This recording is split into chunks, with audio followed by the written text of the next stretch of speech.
আছে কিনা। জি sir, sound ঠিক আছে স্যার, যদি একটু কাইন্ডলি মানে রেকর্ড করতেন আর কি, অনেকেই নাই তো।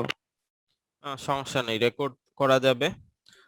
তো প্রথমে একটু বলো তো তোমাদের মার্কেটিং তো সব কন্টেন্ট তোমাদের কাছে আছে তাই না? আমার ড্রাইভে কিন্তু নাই, ড্রাইভে জায়গা স্যার কম আপনি ছিল, আমি ডিলিট কন্টেন্ট করে দিছি। দেন কালেক্ট নাই, করে আপনি রাখছিলে যখন সব? দিতে দিতে চাইছিলেন তখন তো লকডাউন শুরু হয়ে গেল, দেখলাম যে পরীক্ষা আর হবে না, পরে আর আপনাকে নক দেই নাই, দ্যাটস ওয়াই।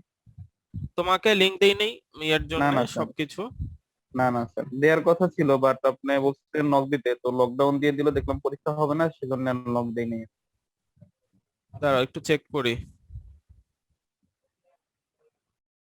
তো লেকচার 9-10-এর লিংক তো তোমাকে দিছি মেসেজে, ইনবক্সে, আমি দেখতেছি। ও আচ্ছা আচ্ছা স্যার, এইটার মানে 2-1-এরটা, তাহলে ঠিক আছে, আমি তো মনে করছি স্যার 1-2-এরটা। মানে না, ম্যানেজমেন্ট না, মার্কেটিং এর কথা বলতেছি। স্যার বুঝতে পারছি, এটা দিছেন, এটা দিছেন, সরি স্যার। আচ্ছা, কালেক্ট করে রাখছো সব, জি যতগুলা জি স্যার, ক্লাস ওগুলো লেকচার ছিল সবগুলো। আর ছিল, রেকর্ডিং ছিল? জি স্যার, ওইগুলো সবগুলো কালেকশন আছে। আচ্ছা সমস্যা নেই, আমার পেন ড্রাইভে পরে আমার কাছ থেকে নিও, ওটা তো আর এখন লাগতেছে না, জি জি স্যার। ওটা অনেক দেরি আছে। তো মার্কেটিং এ কোনো ইস্যু আছে এমনিতে, জাস্ট খালি ক্লিয়ার করার জন্য, যেহেতু লাস্টে রেকর্ডিং দিয়েছিলাম? কোনো ইস্যু কি আছে মার্কেটিং এ? এটা শুরু করার আগে যদি কারো কোনো ইস্যু থাকতো, জাস্ট ক্লিয়ার করে নিতাম।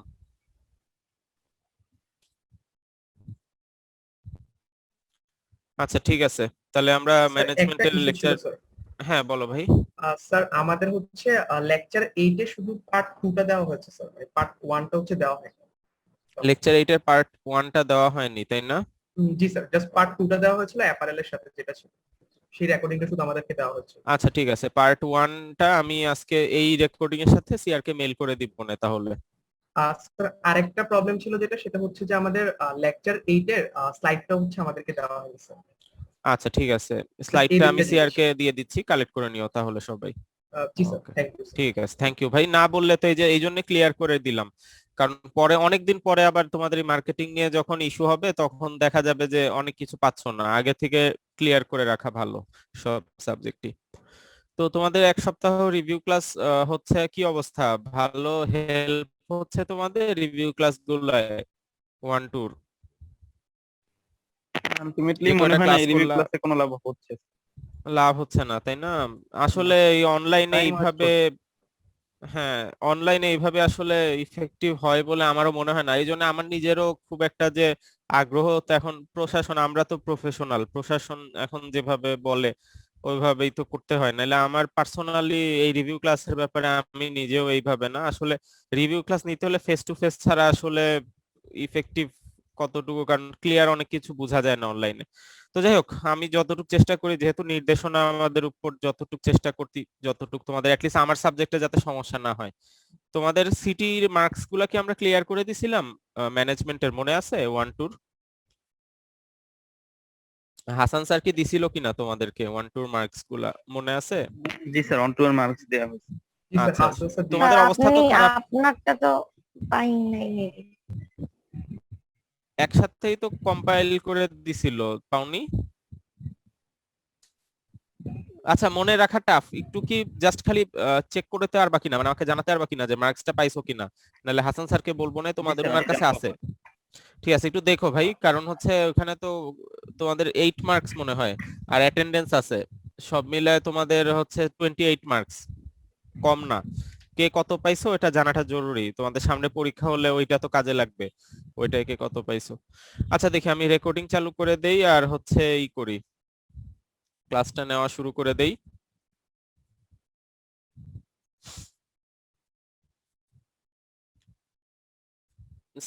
স্ক্রিন শেয়ার কি সবাই দেখতে পাচ্ছ কিনা? জি স্যার, স্ক্রিন আসছে। আচ্ছা ঠিক আছে। পার্ট বি, ফান্ডামেন্টাল ম্যানেজমেন্ট, তোমাদের ক্লাসগুলা খারাপ হয় নাই, ভালোই নিছিলাম, তবে লাস্টে আমি শেষ করতে পারছি কিনা দেখে আমি সন্দেহ। এমন হয় লাস্ট লেকচারটা তোমাদের ক্লাস নেই নাই, ইন্ট্রোডাকশন টু এমআইএস, আমি যতটুকু মনে পড়ে। না স্যার, এটার উপর হয়নি স্যার, মোটিভেশনটাই লাস্ট মোটিভেশন ছিল। পর্যন্ত ভালো মতো শেষ করছে, আমারও মনে আছে, কারণ তোমাদের ক্লাসটা আমি যে স্টাইলে নিছি, আমি তোমাদের ওই স্লাইড শো বা এই টাইপের কিছু করতাম না, ক্লাসে যে মেবি কোয়েশ্চেন আনসার আকারে পড়াতাম আমার যতটুকু মনে পড়ে, এবং বেশ ভালো এফোর্টই দিছি তোমাদের ক্লাস নেওয়ার সময়, মোটামুটি সমস্যা হওয়ার কথা না 1 2 3-এ।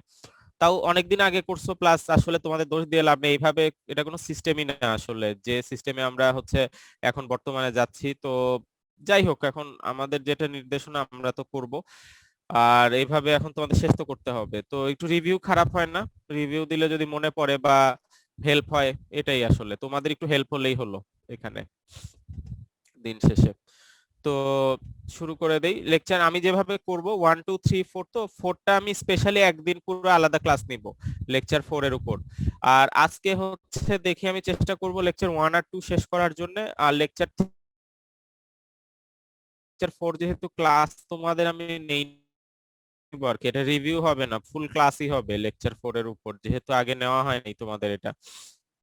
তো দেখা যাক কিভাবে হয়। পার্টে কি তোমাদের স্যার ক্লাস নিছেন একটা, নাকি উনি এখনো নেয়নি, আমি না শেষ স্যার, করলে ওনার নিবে? সাথে ক্লাস হয় নাই স্যার, ওনার সাথে কথা হয়েছে, স্যার বলছেন যে আপনি যদি শেষ করেন তারপরে নিবেন আর কি। আচ্ছা ঠিক আছে, আমি শেষ করে দিচ্ছি, সমস্যা নাই। আজকে দেখি কতটুকু করা যায়। তোমরা আমাকে হেল্প করো, কোশ্চেন করো কোনোটা না বুঝলে বা মনে না থাকলে। আর তোমাদের খাতা কারো কাছে কি নোট নিয়ে আসছো, মানে অ্যাটলিস্ট বের করছো? কারো যদি থাকে 1 বছর পরের কথা, তাও যদি থাকে তাহলে কোশ্চেন গুলো আর কি ক্লিয়ার হতো আর কি, যে কোশ্চেন গুলো দিছিলাম। আমার ধারণা কোশ্চেন দিয়ে দিছিলাম আমি তোমাদের যখন ক্লাস নিয়েছি, শুরুতে কোশ্চেন গুলা বলে দিতাম, কোশ্চেনের অ্যান্সার গুলা দিতাম, এই স্টাইলে পড়াইছি আমার যতটুকু মনে জি পড়ে স্যার, তোমাদের। বলছিলেন স্যার। স্যার যদি কিছু মনে না করেন, যদি একবার করে আরেকবার করে বলে যান স্যার, ভালো কোশ্চেন হইতো। আবার বলে দিব? কোশ্চেন তো আমার নিজেরই মনে নাই মনে হয়, আমি তো যখন বলছিলাম আমি তো আর খাতা কলম নিয়ে বলি নাই। আমি তাও বলে দিতে পারি, দেখো মিলায় দেখো। কারো কাছে কি কোশ্চেন আছে খাতায় লেখা? স্যার আছে, হয়তো খুঁজে বের করতে হবে স্যার। তাহলে একটু দেখে নিও কোশ্চেন গুলা। আচ্ছা, প্রথম টপিকস তোমাদের ছিল এনভায়রনমেন্ট অফ অর্গানাইজেশন। আমি মনে হয়, আমি যতটুকু মনে পড়ে বেসিক ম্যানেজমেন্ট নিয়ে কিছু কথা বলছিলাম শুরুর দিকের ক্লাসে, ওইগুলা কি দরকার আছে কিনা? এটা তো অর্গানাইজেশন থেকে পড়াচ্ছি, কিন্তু আমি বেসিক ম্যানেজমেন্ট, ম্যানেজার কাকে বলে, ম্যানেজারের ক্লাসিফিকেশন, এফিসিয়েন্সি, ইফেক্টিভনেস এর পার্থক্য, এরকম বেসিক কিছু জিনিস আমি নিজে আলোচনা করছিলাম পার্টের। এটা মনে আছে কিনা তোমাদের? জি স্যার, ম্যানেজমেন্টের ফাংশনও আলোচনা করেছেন, অ্যাক্টিভিটি, ফাংশন, এই জিনিসগুলো। আচ্ছা, ম্যানেজমেন্টের ডেফিনেশন তো তোমরা সবাই মোটামুটি ক্লিয়ার যখন আলোচনা করছিলাম। একবার মনে করায় দেই, ম্যানেজমেন্টের ডেফিনেশন এখানে দেওয়া নাই, কিন্তু আমি আলোচনা করছি তোমাদের ক্লাসে।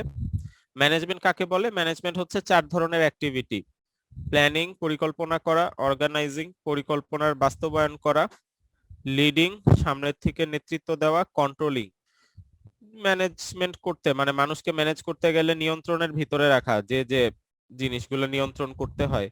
এই 4 ধরনের অ্যাক্টিভিটি 4 ধরনের অর্গানাইজেশন রিসোর্সের উপর কাজ করে। রিসোর্স গুলা হচ্ছে প্রথমত financial resource, physical resource, informational resource, আর হচ্ছে ইনফ্রাস্ট্রাকচারাল রিসোর্স। 4 ধরনের রিসোর্সের উপর 4 ধরনের অ্যাক্টিভিটি।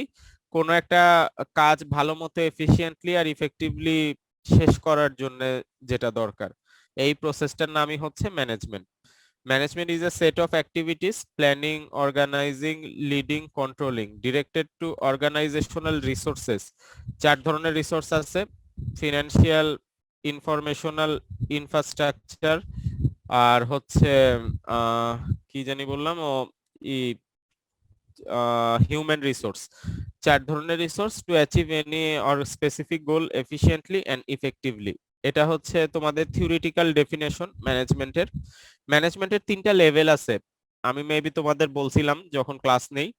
কোন একটা কাজ নিজে ভালো মতো জানা বা শিখা, এটা হচ্ছে লেভেল 1 অফ ম্যানেজমেন্ট। লেভেল 2 হচ্ছে অন্যকে কাজটা শিখানো, জানানো বা অন্যকে কাজটা ভালো মতো বুঝানো, এটা হচ্ছে level 2 of management. Level 3 of management হচ্ছে কাজটা অন্যকে দিয়ে করানো বা আদায় করা অন্য কাউকে দিয়ে।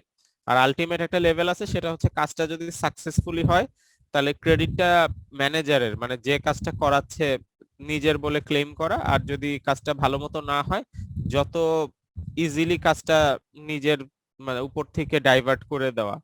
এই কাজটা যদি কেউ ভালো মতো করতে পারে তাহলে তাকে ভালো ম্যানেজার বলা যায়। তো এইটা তোমাদের মনে আছে কিনা, বা আরেকবার যখন বললাম মনে পড়লো কিনা ম্যানেজমেন্টের ডেফিনেশন? জি স্যার। ঠিক জি আছে? স্যার, মনে পড়ছে। অন্যরা কি বলো? ক্লাসে তো অনেকে অ্যাটেন্ড করতেছো, যেহেতু রিভিউ ক্লাস, ম্যানেজমেন্টের একটা ডেফিনেশন নিয়ে আলোচনা করলাম আমরা। এটা তোমাদের ক্লাসে পড়াইছিলাম ম্যানেজমেন্ট কাকে বলে। তোমাদের কারো কোনো কনফিউশন আছে কিনা? এটা কিন্তু স্লাইডে নাই, রেকর্ডিং এ হয়তো পাবা কিন্তু স্লাইডে কিন্তু নাই। এটা তোমাদের কোশ্চেন হয়তো আমি দিব না, হাসান স্যার দিবে পার্ট এতে যেহেতু, কিন্তু আমি পড়াইছিলাম তোমাদের ম্যানেজমেন্টের ডেফিনেশনটা। সবাই ক্লিয়ার স্যার কিনা? ম্যানেজমেন্ট থেকে স্যার একটা কোশ্চেন ছিল। হ্যাঁ বলো। স্যার আপনি যখন হচ্ছে কোশ্চেন গুলো লিখে দিয়েছিলেন, ওইখানে দুইটা কোশ্চেন ছিল, একটা ছিল অ্যাক্টিভিটি অফ ম্যানেজমেন্ট আর একটা ছিল হচ্ছে ফাংশন অফ ম্যানেজমেন্ট। তো আচ্ছা। অ্যাক্টিভিটি তো হচ্ছে চারটে, যে চারটে হচ্ছে আপনি বললেন, যে হুম প্ল্যানিং, অর্গানাইজিং, লিডিং আর কন্ট্রোলিং। হুম। একটু ফাংশনটা নিয়ে যদি একটু কথা বলতেন তাহলে সুবিধা হতো। ম্যানেজমেন্টের অ্যাক্টিভিটি আর ফাংশন ওই একই, পরিকল্পনা করা, প্ল্যানিং, পরিকল্পনার বাস্তবায়ন করা, অর্গানাইজিং, নেতৃত্ব দেওয়া, লিডিং, আর হচ্ছে নিয়ন্ত্রণ করা, কন্ট্রোলিং। যখন ফাংশন বলি বা অ্যাক্টিভিটি বলি এই একই, এই চারটা পয়েন্টই আসবে, ঠিক আছে? এইটা তোমাদের ধরো আমি মনে হয় ক্লাস টেস্ট, প্রথম ক্লাস টেস্টটা বেসিক ম্যানেজমেন্টের উপর নিছিলাম, তোমাদের মনে আছে কিনা? এটা ক্লাস টেস্টের জন্য ইম্পর্টেন্ট ছিল, তোমাদের ফাইনাল পরীক্ষার জন্য ইম্পর্টেন্ট না, কারণ পার্টে তো আমি পড়াই না। পার্টের কন্টেন্ট গুলা দিয়ে শুরু করছিলাম আর কি তোমাদের ক্লাসগুলা, এবং তোমাদের সিটিতে রাখছিলাম, যেহেতু ওইগুলা পড়াইছি তোমাদের ক্লাসে, সিটি দিছিলা তোমরা একটা সিটি, প্রথম সিটিটা এই ম্যানেজমেন্টের বেসিকের উপরই দিছিলা। তো অ্যাকচুয়ালি কাজ শেষ, কিন্তু যেহেতু রিভিউ ক্লাস আমি পড়াইছি তাই একটু জাস্ট মনে করায় দিচ্ছি তোমাদেরকে যে ম্যানেজমেন্টের ডেফিনেশন, কারণ হাসান স্যার তো এখনো শুরু করায় নাই তোমাদের। তো ফান্ডামেন্টাল ম্যানেজমেন্টে বেসিক ম্যানেজমেন্ট কাকে বলে, ম্যানেজারের ফাংশন, ম্যানেজারের অ্যাক্টিভিটি, এই জিনিসগুলো জাস্ট তোমাদের একটা রিভিউ করে দেওয়া আর কি, এই আর কিছু না। তো ম্যানেজমেন্টের যে ডেফিনেশন আলোচনা করলাম, কারো কি কোনো কোশ্চেন আছে বা আরো কি বুঝায় দেওয়ার দরকার আছে কিনা এটা?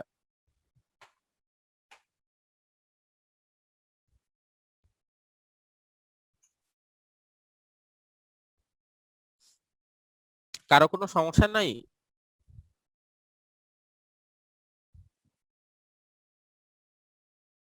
না স্যার।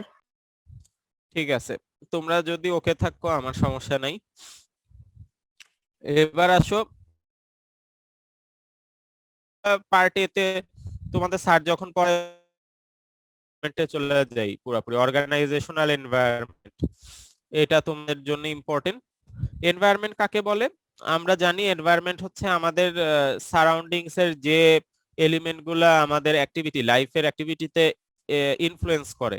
যেমন করোনা প্যান্ডেমিক একটা এনভায়রনমেন্টাল অ্যাসপেক্ট, এটা তোমাদের এক্সটার্নাল এনভায়রনমেন্টের ভিতরে পড়তেছে, যেটা হচ্ছে তোমাদের অ্যাক্টিভিটি বলতে তোমাদের সবকিছুতেই প্রভাব ফেলছে, তোমাদের লাইফ স্টাইলে প্রভাব ফেলছে, তোমাদের একাডেমি ক্যারিয়ারে প্রভাব ফেলছে, সবকিছুতেই। তো এনভায়রনমেন্ট হচ্ছে যে জিনিসগুলা আমাদের আশেপাশে পরিবেশের ভিতরে আছে, যেগুলা হচ্ছে আমাদের জীবনে লাইফ স্টাইলে চলতে গেলে ইনফ্লুয়েন্স করে, সেগুলাই হচ্ছে এনভায়রনমেন্ট, বাংলা করলে হয় হচ্ছে পরিবেশ। দা অর্গানাইজেশনাল এনভায়রনমেন্ট বলতে আমাদের অর্গানাইজেশন কাকে বলে আমরা জানি, তিন ধরনের বৈশিষ্ট্য থাকলে কোনো হিউম্যান গ্যাদারিং কে অর্গানাইজেশন বলা যায়। একটা হচ্ছে মানুষ থাকতে হবে, পিপল, একটা হচ্ছে একটা উদ্দেশ্য থাকতে হবে, একটা ডেলিভারেট একটা ডিস্টিংক্ট পারপাস থাকতে হবে, একটা সুনির্দিষ্ট উদ্দেশ্য ছাড়া অর্গানাইজেশন ফর্ম করা পসিবল না। আর হচ্ছে ডেলিবারেট স্ট্রাকচার বা ইনফ্রাস্ট্রাকচার থাকতে হবে, যেমন অর্গানোগ্রাম থাকতে হবে, অফিস থাকতে হবে, একটা চেয়ার টেবিল, বসার জায়গা, ফ্যাসিলিটি, এইরকম জিনিসপত্র থাকতে হবে। এই তিনটা এলিমেন্ট থাকলে কোনো হিউম্যান গ্যাদারিং কে আমরা অর্গানাইজেশন বলতে পারবো। তার মানে অর্গানাইজেশন হচ্ছে যে হিউম্যান গ্যাদারিং এর ভিতরে মানুষ থাকবে, স্পেসিফিক উদ্দেশ্য থাকবে এবং ইনফ্রাস্ট্রাকচার থাকবে, যে ইনফ্রাস্ট্রাকচারের মাধ্যমে একটা উদ্দেশ্য পূরণ করা পসিবল হয় মানুষের। এই হিউম্যান গ্যাদারিং কে আমরা অর্গানাইজেশন বলবো।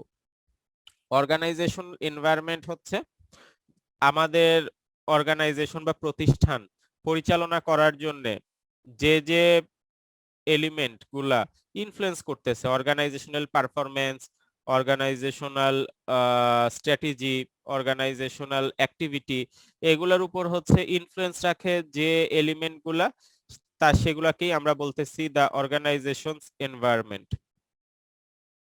সবাই কি অর্গানাইজেশনাল এনভায়রনমেন্ট কাকে বলে বুঝতে পারছো কিনা? এটাই তোমাদের প্রথম কোশ্চেন ছিল, ডেফিনেশন অফ অর্গানাইজেশনাল এনভায়রনমেন্ট।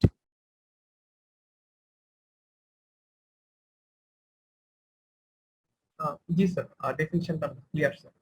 আচ্ছা, কোশ্চেন গুলা কি বের করছো? তোমার কাছে মনে হয় আছে, তুমি মেবি লেকচারটা নিয়েই ই করছো, তোমার কাছে কি বাকি কোশ্চেন গুলো আছে জি এই স্যার, লেকচার 6টা 1 কোশ্চেন থেকে? ছিল ইন টোটাল হ্যাঁ বলো। অর্গানাইজেশনে।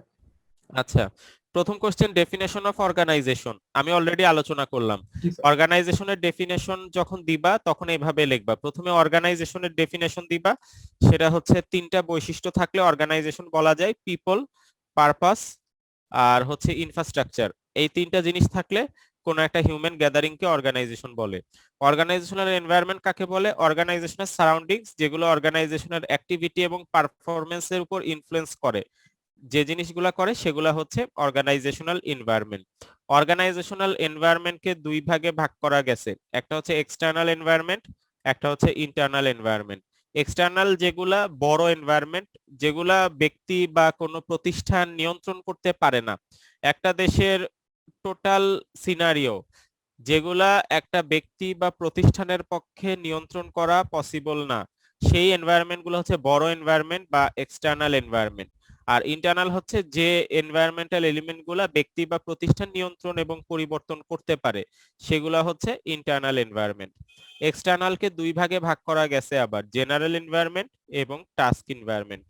তোমাদের কি মনে পড়তেছে কিনা? যখন পড়াইছিলাম আমি বেশ সময় দিয়েই পড়াইছি যতটুকু মনে পড়ে, কিন্তু অনেক দিন পরে যেহেতু দেখতেছো, আমি যখন পড়াচ্ছি মনে করতে পারতেছো কিনা বা বুঝতে পারতেছো কিনা, ফিডব্যাকটা জরুরি। তোমরা বুঝতে জি পারতেছো? স্যার। জি স্যার। জি স্যার, বোঝা যাচ্ছে। তাহলে অর্গানাইজেশনাল ডেফিনেশন আমরা ক্লিয়ার হলাম, অর্গানাইজেশনাল এনভায়রনমেন্ট এর ডেফিনেশনটা আমরা ক্লিয়ার হলাম। 2টা জিনিস আলোচনা করতেছি এখন। এনভায়রনমেন্টের ক্লাসিফিকেশন, এনভায়রনমেন্টকে মেজর 2 ভাগে ভাগ করা যায়, এক্সটার্নাল এন্ড ইন্টারনাল। এক্সটার্নাল কি? এক্সটার্নাল হচ্ছে যে এনভায়রনমেন্ট গুলো কোনো ব্যক্তি বা প্রতিষ্ঠান নিয়ন্ত্রণ করতে পারে না, যেমন বর্তমান প্যান্ডেমিক সিচুয়েশন, এই যে করোনা ভাইরাসের যে সিচুয়েশন, কোনো ব্যক্তির পক্ষে এটা নিয়ন্ত্রণ করা পসিবল না, কোনো একটা প্রতিষ্ঠানের পক্ষে এটা নিয়ন্ত্রণ করা সম্ভব না।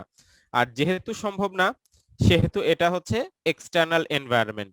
এক্সটার্নাল এনভায়রনমেন্টকে 2 ভাগে ভাগ করা গেছে, একটা হচ্ছে জেনারেল এনভায়রনমেন্ট, একটা হচ্ছে টাস্ক এনভায়রনমেন্ট। আর ইন্টারনাল হচ্ছে ব্যক্তি বা প্রতিষ্ঠান যে এনভায়রনমেন্টাল অ্যাসপেক্ট গুলা নিয়ন্ত্রণ করতে পারে। ঠিক আছে? জেনারেল এনভায়রনমেন্ট মানে হচ্ছে দেশের সামগ্রিক অবস্থা, যেগুলো হচ্ছে ব্যক্তি ছাড়া অন্য কিছু, মানে ব্যক্তি রিলেটেড বা প্রতিষ্ঠান রিলেটেড এর বাইরে যে পয়েন্টগুলো আছে। আমি বারবার বলতেছি, এনভায়রনমেন্ট, এক্সটার্নাল এনভায়রনমেন্ট আর ইন্টারনাল এনভায়রনমেন্টের ভিতরে এক্সটার্নাল এনভায়রনমেন্ট যেটা হচ্ছে একটা প্রতিষ্ঠান নিয়ন্ত্রণ করতে পারবে, সেগুলা হচ্ছে ইন্টারনাল, আর যেগুলা পারবে না সেগুলা হচ্ছে এক্সটার্নাল। এক্সটার্নাল এনভায়রনমেন্টের ভিতরে আবার 2 ভাগে ভাগ করা আছে, একটা হচ্ছে জেনারেল, একটা হচ্ছে টাস্ক। জেনারেল হচ্ছে ব্যক্তি এবং প্রতিষ্ঠানের বাইরে যা যা কিছু আছে, মানে যে জিনিসগুলা ব্যক্তি এবং প্রতিষ্ঠানের বাইরে, এগুলা হচ্ছে জেনারেল। আর যেগুলো হচ্ছে ব্যক্তি এবং প্রতিষ্ঠান সম্পর্কিত, সেগুলা হচ্ছে টাস্ক। এই জায়গাটা ধরতে পারছো কিনা তোমরা? যখন কোনো মানুষ বা কোনো প্রতিষ্ঠান, কোনো পার্সন কিংবা কোনো অর্গানাইজেশন, এই জিনিসগুলা যদি এক্সটার্নাল এনভায়রনমেন্টের ভিতরে পড়ে, সেগুলো হচ্ছে টাস্ক এনভায়রনমেন্ট। আর মানুষ এবং প্রতিষ্ঠানকে বাদ দিয়ে আর যা যা জিনিস আছে, সেগুলো হচ্ছে জেনারেল এনভায়রনমেন্ট। এটা বুঝতে পারছো কিনা? স্যার বুঝতে পারছি স্যার, বাট এক্সটার্নাল এনভায়রনমেন্টের উপর স্যার যদি নিয়ন্ত্রণ থাকে না বললেন স্যার, টাস্ক হ্যাঁ, ওই এনভায়রনমেন্টের উপর একটা জিনিসটা ক্লিয়ার দেন তো স্যার, অনলাইনে এক্সাম্পল দিলে একটু, ভালো হতো স্যার। হ্যাঁ অনলাইনে এই জিনিসটা বোঝাতে গেলে কনফিউশন থাকা স্বাভাবিক। প্রথমত আমি বলছি, একটা যখন আমি ডেফিনেশন দিচ্ছি, একটা প্রতিষ্ঠানের উপর ভিত্তি করে ডেফিনেশন দিচ্ছি। একটা প্রতিষ্ঠানের পক্ষে যে এলিমেন্ট গুলা নিয়ন্ত্রণ করা পসিবল না, সেগুলা এক্সটার্নাল এনভায়রনমেন্ট। ওই এক্সটার্নাল এনভায়রনমেন্টের ভিতরেও তো আবার অন্য ব্যক্তি বা অন্য প্রতিষ্ঠান থাকতে পারে, পারে না? একটা প্রতিষ্ঠানের পক্ষে অন্য প্রতিষ্ঠান যেগুলা নিয়ন্ত্রণ করা পসিবল না, সেগুলাও তো ডেফিনেশন অনুযায়ী এক্সটার্নাল এনভায়রনমেন্টের ভিতরে পড়ে। এই জিনিসটা বুঝো কিনা? যখন আলোচনা করতেছি একটা সুনির্দিষ্ট প্রতিষ্ঠান, মানে একটা ফিক্সড অর্গানাইজেশন নিয়ে যখন কথা বলবো, ওই অর্গানাইজেশনের পক্ষে যা যা নিয়ন্ত্রণ করা পসিবল না, সেই সবই হচ্ছে এক্সটার্নাল এনভায়রনমেন্ট। এটা বুঝো কিনা? জি স্যার। এখন যা যা নিয়ন্ত্রণ করা পসিবল না, ওর ভিতরে আরো অন্য প্রতিষ্ঠান বা অন্য ব্যক্তি থাকতে পারে না? কথাটা বুঝতে পারছো? একটা সুনির্দিষ্ট প্রতিষ্ঠানের পক্ষে যে জিনিসগুলা নিয়ন্ত্রণ করা পসিবল না সেগুলা হচ্ছে এক্সটার্নাল এনভায়রনমেন্ট। এখন ওই এক্সটার্নাল এনভায়রনমেন্টের ভিতরে অন্য ব্যক্তি বা অন্য কোনো প্রতিষ্ঠান থাকতে পারে না, পারে স্যার। যদি থাকে সেগুলা হচ্ছে টাস্ক এনভায়রনমেন্ট। আর যে জিনিসগুলা ব্যক্তি বা প্রতিষ্ঠানের বাইরে সেগুলা হচ্ছে জেনারেল এনভায়রনমেন্ট। এখন বুঝতে পারছো কিনা? জি স্যার, বুঝতে পারছি। একটা ব্যক্তি বা প্রতিষ্ঠান ফিক্সড, সেই ব্যক্তি বা প্রতিষ্ঠান যে জিনিসগুলা নিয়ন্ত্রণ করতে পারে না সেগুলা হচ্ছে এক্সটার্নাল এনভায়রনমেন্ট। এটা তো ক্লিয়ার। ওই এক্সটার্নাল এনভায়রনমেন্টের ভিতরে অন্য ব্যক্তি বা প্রতিষ্ঠান থাকতে যদি পারে সেই ব্যক্তি বা প্রতিষ্ঠানগুলোকে আমরা বলতেছি টাস্ক এনভায়রনমেন্ট। আর এই টাস্ক এনভায়রনমেন্ট বাদ দিয়ে আর যা যা জিনিস থাকে সেই জিনিসগুলো হচ্ছে জেনারেল এনভায়রনমেন্ট। সবাই বুঝছো কিনা জিনিসটা? জি স্যার। জি স্যার। একেবারে সোজা সিম্পল জিনিস, কিন্তু বুঝো, কারণ রিভিউ ক্লাস নেওয়ার উদ্দেশ্য হচ্ছে তোমাদের যাতে একটু পরীক্ষায় যখন আসবে একটু হেল্প হয়, বা তোমাদের যাতে হেল্প হয় 1-2 ইস্যুগুলা। তো তোমরা যদি না বুঝো তাহলে তো আর ক্লাস নিয়ে লাভ নাই। আমি চেষ্টা করতেছি তোমাদের ক্লাসের ভিতরে যাতে ক্লিয়ার হয়ে যাও, যারা অ্যাটলিস্ট চেষ্টা করতেছো জিনিসগুলা ক্লিয়ার করার। তাহলে এটা বুঝতে পারছো এনভায়রনমেন্টের ডেফিনেশন, এনভায়রনমেন্টাল এক্সটার্নাল এনভায়রনমেন্ট এবং ইন্টারনাল এনভায়রনমেন্ট আমি যখন বলতেছি তোমরা জিনিসটা ক্লিয়ার কিনা? Definition of organization, definition of environment, আর definition of external and internal environment.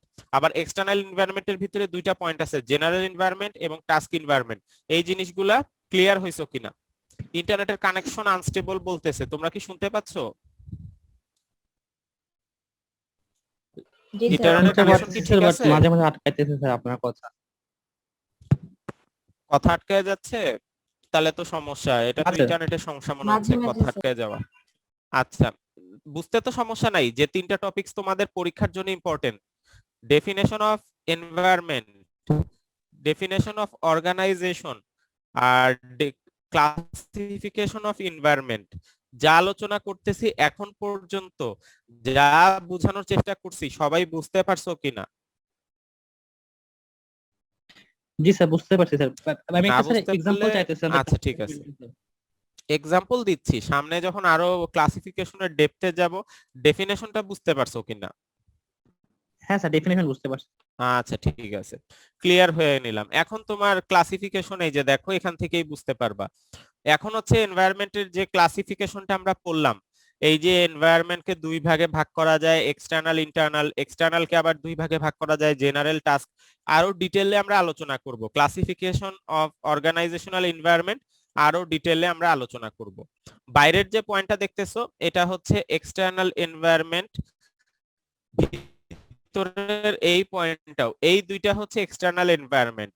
এই যে এই দুইটা কালার কোডিং করে দেওয়া আছে, সবার বাইরের যে সার্কেলটা এবং তারপরের যে সার্কেলটা, এই দুইটা মিলে হচ্ছে এক্সটার্নাল এনভায়রনমেন্ট। এক্সটার্নালের জেনারেল এনভায়রনমেন্ট হচ্ছে সবার বাইরের যে অ্যাসপেক্টটা, যেটা ব্যক্তি এবং কোন প্রতিষ্ঠানের আওতার বাইরে, এই ধরনের এলিমেন্ট গুলা হচ্ছে একেবারে বাইরের সার্কেল যেটা। এর পরের যে সার্কেলটা এটাও এক্সটার্নাল এনভায়রনমেন্ট, এটা হচ্ছে ব্যক্তি এবং প্রতিষ্ঠানের সাথে সম্পর্কযুক্ত যে পয়েন্টগুলা সেগুলা, এটাও হচ্ছে এক্সটার্নাল এনভায়রনমেন্ট, এটা হচ্ছে টাস্ক এনভায়রনমেন্ট। আর ভিতরের যে পয়েন্টটা এটা হচ্ছে ইন্টারনাল এনভায়রনমেন্ট। এখন দেখো এক্সাম্পল সহ দেওয়া আছে সুন্দর করে। এখন কি ক্লিয়ার হয়েছে কিনা ক্লাসিফিকেশন যেটা পড়াচ্ছিলাম তোমাদেরকে, যে এনভায়রনমেন্টকে দুই ভাগে ভাগ করা হয়েছে, জি স্যার। External internal. এক্সটার্নালকে দুই ভাগে ভাগ করা হয়েছে, জেনারেল এবং টাস্ক। আর ভিতরে হচ্ছে ইন্টারনাল। যে জিনিসগুলা একটা ফিক্সড প্রতিষ্ঠান, যে প্রতিষ্ঠান নিয়ে কাজ করতেছো তারা যে জিনিসগুলা নিয়ন্ত্রণ করতে পারে সেগুলা হচ্ছে ইন্টারনাল এনভায়রনমেন্ট। আর যে জিনিসগুলা নিয়ন্ত্রণ করতে পারে না সেগুলা হচ্ছে এক্সটার্নাল এনভায়রনমেন্ট। এক্সটার্নালের ভিতরে যে জিনিসগুলা ব্যক্তি বা প্রতিষ্ঠানের সাথে সম্পর্কযুক্ত না সেগুলা হচ্ছে এক্সটার্নালের ভিতরে জেনারেল এনভায়রনমেন্ট। আর যেগুলা ব্যক্তি বা প্রতিষ্ঠানের সাথে সম্পর্কযুক্ত সেগুলা হচ্ছে টাস্ক এনভায়রনমেন্ট। এখন বুঝতে পারছো কিনা পুরো ব্যাপারটা?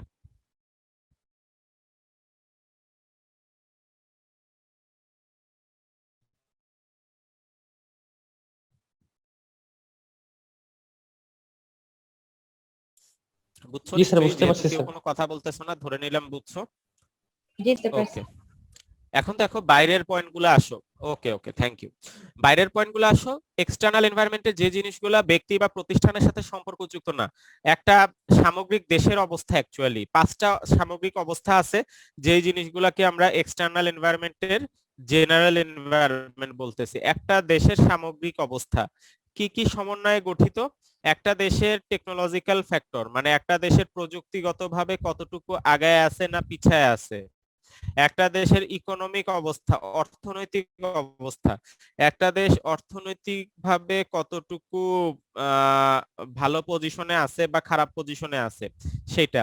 একটা দেশের সামাজিক এবং কালচারাল সোশিও কালচারাল অবস্থা, সংস্কৃতিগত এবং সামাজিক অবস্থা একটা দেশের। একটা দেশের রাজনৈতিক এবং আইনগতভাবে কতটুকু ভালো অবস্থায় আছে, পলিটিক্যাল এন্ড লিগ্যাল সিচুয়েশন।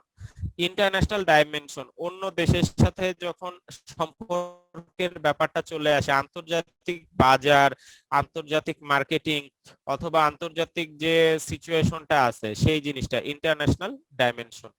এগুলো সবই এক্সটার্নাল এনভায়রনমেন্টের জেনারেল অ্যাসপেক্ট। পাঁচটা সিচুয়েশন: টেকনোলজি, মানে প্রযুক্তি বা টেকনোলজি, ইকোনমি বা অর্থনীতি, সামাজিক এবং সাংস্কৃতিক সোশিও কালচারাল, পলিটিক্যাল এবং লিগ্যাল সিচুয়েশন, একটা দেশের রাজনৈতিক এবং সামগ্রিক যে আইনগত ব্যবস্থা আছে সেই ব্যবস্থা, এবং ইন্টারন্যাশনাল ডাইমেনশন মানে একটা দেশের আন্তর্জাতিক পর্যায়ে সম্পর্ক কিরকম আছে, ইন্টারন্যাশনাল মার্কেটিং, ব্যবসার কি অবস্থা ইন্টারন্যাশনাল পর্যায়ের, এই জিনিসগুলা। এই সবই একটা ব্যক্তি বা প্রতিষ্ঠান নিয়ন্ত্রণ করতে পারে না। একটা ব্যক্তি বা প্রতিষ্ঠান নিয়ন্ত্রণ করতে পারে না, তেমনি ভাবে প্রতিষ্ঠান অন্য কোনো ব্যক্তি বা প্রতিষ্ঠানের সাথেও মিলানো যায় না, কারণ সামগ্রিক অবস্থা এটা কোনো ব্যক্তি বা প্রতিষ্ঠানের ব্যাপার না, একটা দেশের সামগ্রিক অবস্থা। এইভাবে চিন্তা করো, এগুলো সবই জেনারেল এনভায়রনমেন্ট। টেকনোলজি কি কি তো বা কতটুকু অনুন্নত, যেমন আমাদের বাংলাদেশের টেক্সটাইল সেক্টর চিন্তা করো। আমাদের বাংলাদেশের টেক্সটাইল সেক্টরে আমরা প্রযুক্তিগতভাবে কতটুকু উন্নত। আমরা কোনো র মেটেরিয়াল বাংলাদেশে ম্যানুফ্যাকচার করি না, দেশের বাইরে থেকে এক্সপোর্ট করে নিয়ে আসি। আমাদের যা আছে সুতা বলো, তারপরে কাপড় বলো, ডাইস কেমিক্যাল বলো, আমাদের র মেটেরিয়াল যে জিনিসগুলা মানে ন্যাচারাল বা ম্যানমেড র মেটেরিয়াল, কটন, সিল্ক, উল, তারপরে পলিস্টার, নাইলন, রায়ন, ভিসকস, এরকম যত ধরনের র মেটেরিয়াল আছে আমরা বাংলাদেশে তৈরি করি না, বা বাংলাদেশে আমরা এগ্রিকালচারালি চাষ করি না, সবই দেশের বাইরে থেকে এক্সপোর্ট করে নিয়ে আসি। তাহলে টেকনোলজিক্যালি চিন্তা করলে বাংলাদেশ টেক্সটাইল সেক্টরে টেকনোলজিক্যালি আমরা অনেকখানি পিছায় আছি। তারপরে আমাদের দেশে আমরা কোন রকম মেশিন তৈরি করি না, এই যে ডাইজের মেশিন, কেমিক্যাল যে মেশিন গুলা আছে তৈরি করার ক্ষেত্রে, তারপরে বড় বড় মেশিন আমরা জার্মানি, ইটালি, চায়না এইসব জায়গা থেকে এক্সপোর্ট করে নিয়ে আসি। মানে টেক্সটাইল সেক্টরের এনভায়রনমেন্ট যদি চিন্তা করো, আমরা প্রযুক্তিগতভাবে অনেকখানি পিছিয়ে আছি। আমরা নিজেরা ম্যানুফ্যাকচারিং করতেছি না র মেটেরিয়াল, আমরা ম্যানুফ্যাকচারিং করতেছি না এই মেশিন গুলা। যদি ম্যানুফ্যাকচারিং দেশের ভিতরে করতাম, আমাদের সাপ্লাই চেইনটা বা আমাদের টেক্সটাইল সেক্টরের যে অবস্থাটা অনেকখানি শক্ত হতো। করি না যেহেতু যেহেতু ডিপেন্ডেন্ট, অন্য দেশের উপর ডিপেন্ডেন্ট, তাহলে আমাদের টেকনোলজিক্যালি আমরা সাউন্ড না আমাদের টেক্সটাইল সেক্টরে। এরকম অনেক সেক্টর চিন্তা করা যায়, অনেক সেক্টরে আমরা মোটামুটি সক্ষম আছি, আবার অনেক সেক্টরে টেকনোলজিক্যালি অনেক দিক দিয়ে আমরা পিছিয়ে আছি, অনুন্নত আছি। এগুলা এনভায়রনমেন্টাল অ্যাসপেক্ট টেকনোলজিক্যালি চিন্তা করলে। ইকোনমিক অবস্থা, একটা দেশের ইকোনমিক অবস্থা ওই দেশের জিডিপি, জিএনপি, তারপরে যত রকম ইকোনমিক ইন্ডেক্স আছে যেমন ইনফ্লেশন, তারপরে মুদ্রাস্ফীতি, তারপরে রিজার্ভ, ডলারের রিজার্ভ, গোল্ডের রিজার্ভ, এই টাইপের জিনিসগুলা দিয়ে ইন্ডিকেটর। সবকিছু চিন্তা করলে বাংলাদেশ মধ্যম বা নিম্ন মধ্যম আয়ের দেশ। আমাদের দেশের ইকোনমিক সক্ষমতা অতটা বেশি না। একটা উন্নত দেশ যেমন ইউরোপিয়ান কোন একটা কান্ট্রি, ইউএসএ, জাপান, এই টাইপের সুপার পাওয়ার বা যারা উন্নত দেশ, তাদের সাথে তুলনা করলে আমাদের বাংলাদেশ অনেকখানি পিছিয়ে আছে। আমাদের গড় ইনকাম অনেক কম, আমাদের জিডিপি বা জিএনপিও উন্নত দেশগুলোর তুলনায় পিছায়, এবং এটার প্রভাব টেক্সটাইল সেক্টরেও পড়ছে। আমাদের টেক্সটাইল সেক্টরে আমরা হয়তো এক্সপোর্টের দিক দিয়ে ওয়ার্ল্ডের সেকেন্ডে চায়নার পরে ছিলাম বা এখনো আছি, কিন্তু আমাদের কোন টাইপের প্রোডাক্ট আমরা ম্যানুফ্যাকচার করি বা এক্সপোর্ট করি। চিন্তা করো হাই এন্ড প্রোডাক্ট কিন্তু না, আমাদের বেসিক যে প্রোডাক্টগুলো করি আমরা টি শার্ট, পোলো শার্ট, ডেনিমের কিছু প্রোডাক্ট যেগুলার বেস প্রাইস মানে কাস্টমার যখন কিনবে কোন দামে কিনবে সেগুলো ধরো $5 থেকে শুরু করে $100 ভিতরে যে রেঞ্জ, এই রেঞ্জের প্রোডাক্টগুলো আমরা নরমালি দেশে বানাই। এর চেয়ে বাইরে হাই এন্ড প্রোডাক্ট খুবই রেয়ার কেস, দুই একটা হাতে গোনা কোম্পানি ছাড়া আমরা মেডিকেল টেক্সটাইল বা টেকনিক্যাল টেক্সটাইল বলো এই টাইপের জিনিস কিন্তু আমরা রপ্তানি করি না বা তৈরি করি না। তাহলে দেখো টেকনোলজিক্যালি যেমন আমরা পিছায় আছি, এনভায়রনমেন্টাল অ্যাসপেক্ট যখন আলোচনা করতেছি ইকোনমিক দিক দিয়েও আমরা পিছায় আছি। আমরা ডিপেন্ড করি হচ্ছে লো এন্ড প্রোডাক্ট, $5 থেকে $100 রেঞ্জের ভিতরে নরমালি যে প্রোডাক্টগুলা মানুষ ইউজ করে সেই জিনিসগুলো আমরা হচ্ছে ম্যানুফ্যাকচার করি এবং এক্সপোর্ট করি। আমাদের ইকোনমিক সক্ষমতার একটা বড় ফ্যাক্টর এখানে। আমাদের যদি ক্যাপাসিটি থাকতো ইনভেস্ট করার, আমাদের যদি ক্যাপাসিটি থাকতো টেকনোলজি ডেভেলপ করার, তাহলে হয়তো আমরা আরো ভালো পজিশনে যেতে পারতাম, কিন্তু যেহেতু যাই নাই, পারতেছি না, তো আমাদের ইকোনমিক অবস্থাও ভালো না, টেকনোলজিক্যালি আমরা পিছিয়ে আছি। এগুলা হচ্ছে সবই জেনারেল এনভায়রনমেন্ট। সোশিও কালচারাল কনটেক্সটে এরকম ভাবে চিন্তা করো, তুমি চেলেও একটা দেশে সব ধরনের ব্যবসা করতে পারবা না, তোমার প্রতিষ্ঠানে সব ধরনের অ্যাক্টিভিটি চালাতে পারবা না, কারণ একটা দেশের ধর্মীয় সামাজিক মূল্যবোধ আছে। তুমি চেলেও বাংলাদেশে আমরা তো টেক্সটাইলের ব্যবসাটা করি মূলত আমাদের লেবার চিপ, এই জিনিসটা পুঁজি করেই টেক্সটাইলে আমরা টিকে আছি, যে আমাদের লেবার চিপ, সস্তায় শ্রমবাজার পাওয়া যাচ্ছে দেখেই আমরা সস্তায় বিদেশি বায়ারদের কাছে প্রোডাক্ট সেল করতে পারতেছি। যেহেতু সস্তা সেজন্যই তারা আমাদের কাছ থেকে নিচ্ছে চিপ। অন্য অনেক দেশের চেয়ে আমরা চিপ লেবার সার্ভিস প্রোভাইড করতে পারতেছি দেখেই আমাদের দেশ থেকে তারা নিচ্ছে, কারণ তাদের লাভ হচ্ছে আমাদের দেশ থেকে নিয়ে। এটাই হচ্ছে সোশিও কালচারাল ডাইমেনশন। এখন সোশিও কালচারাল অ্যাসপেক্টে বাংলাদেশে তুমি চেলেও সব ধরনের প্রোডাক্ট সার্ভিসের ব্যবসা করতে পারবা না।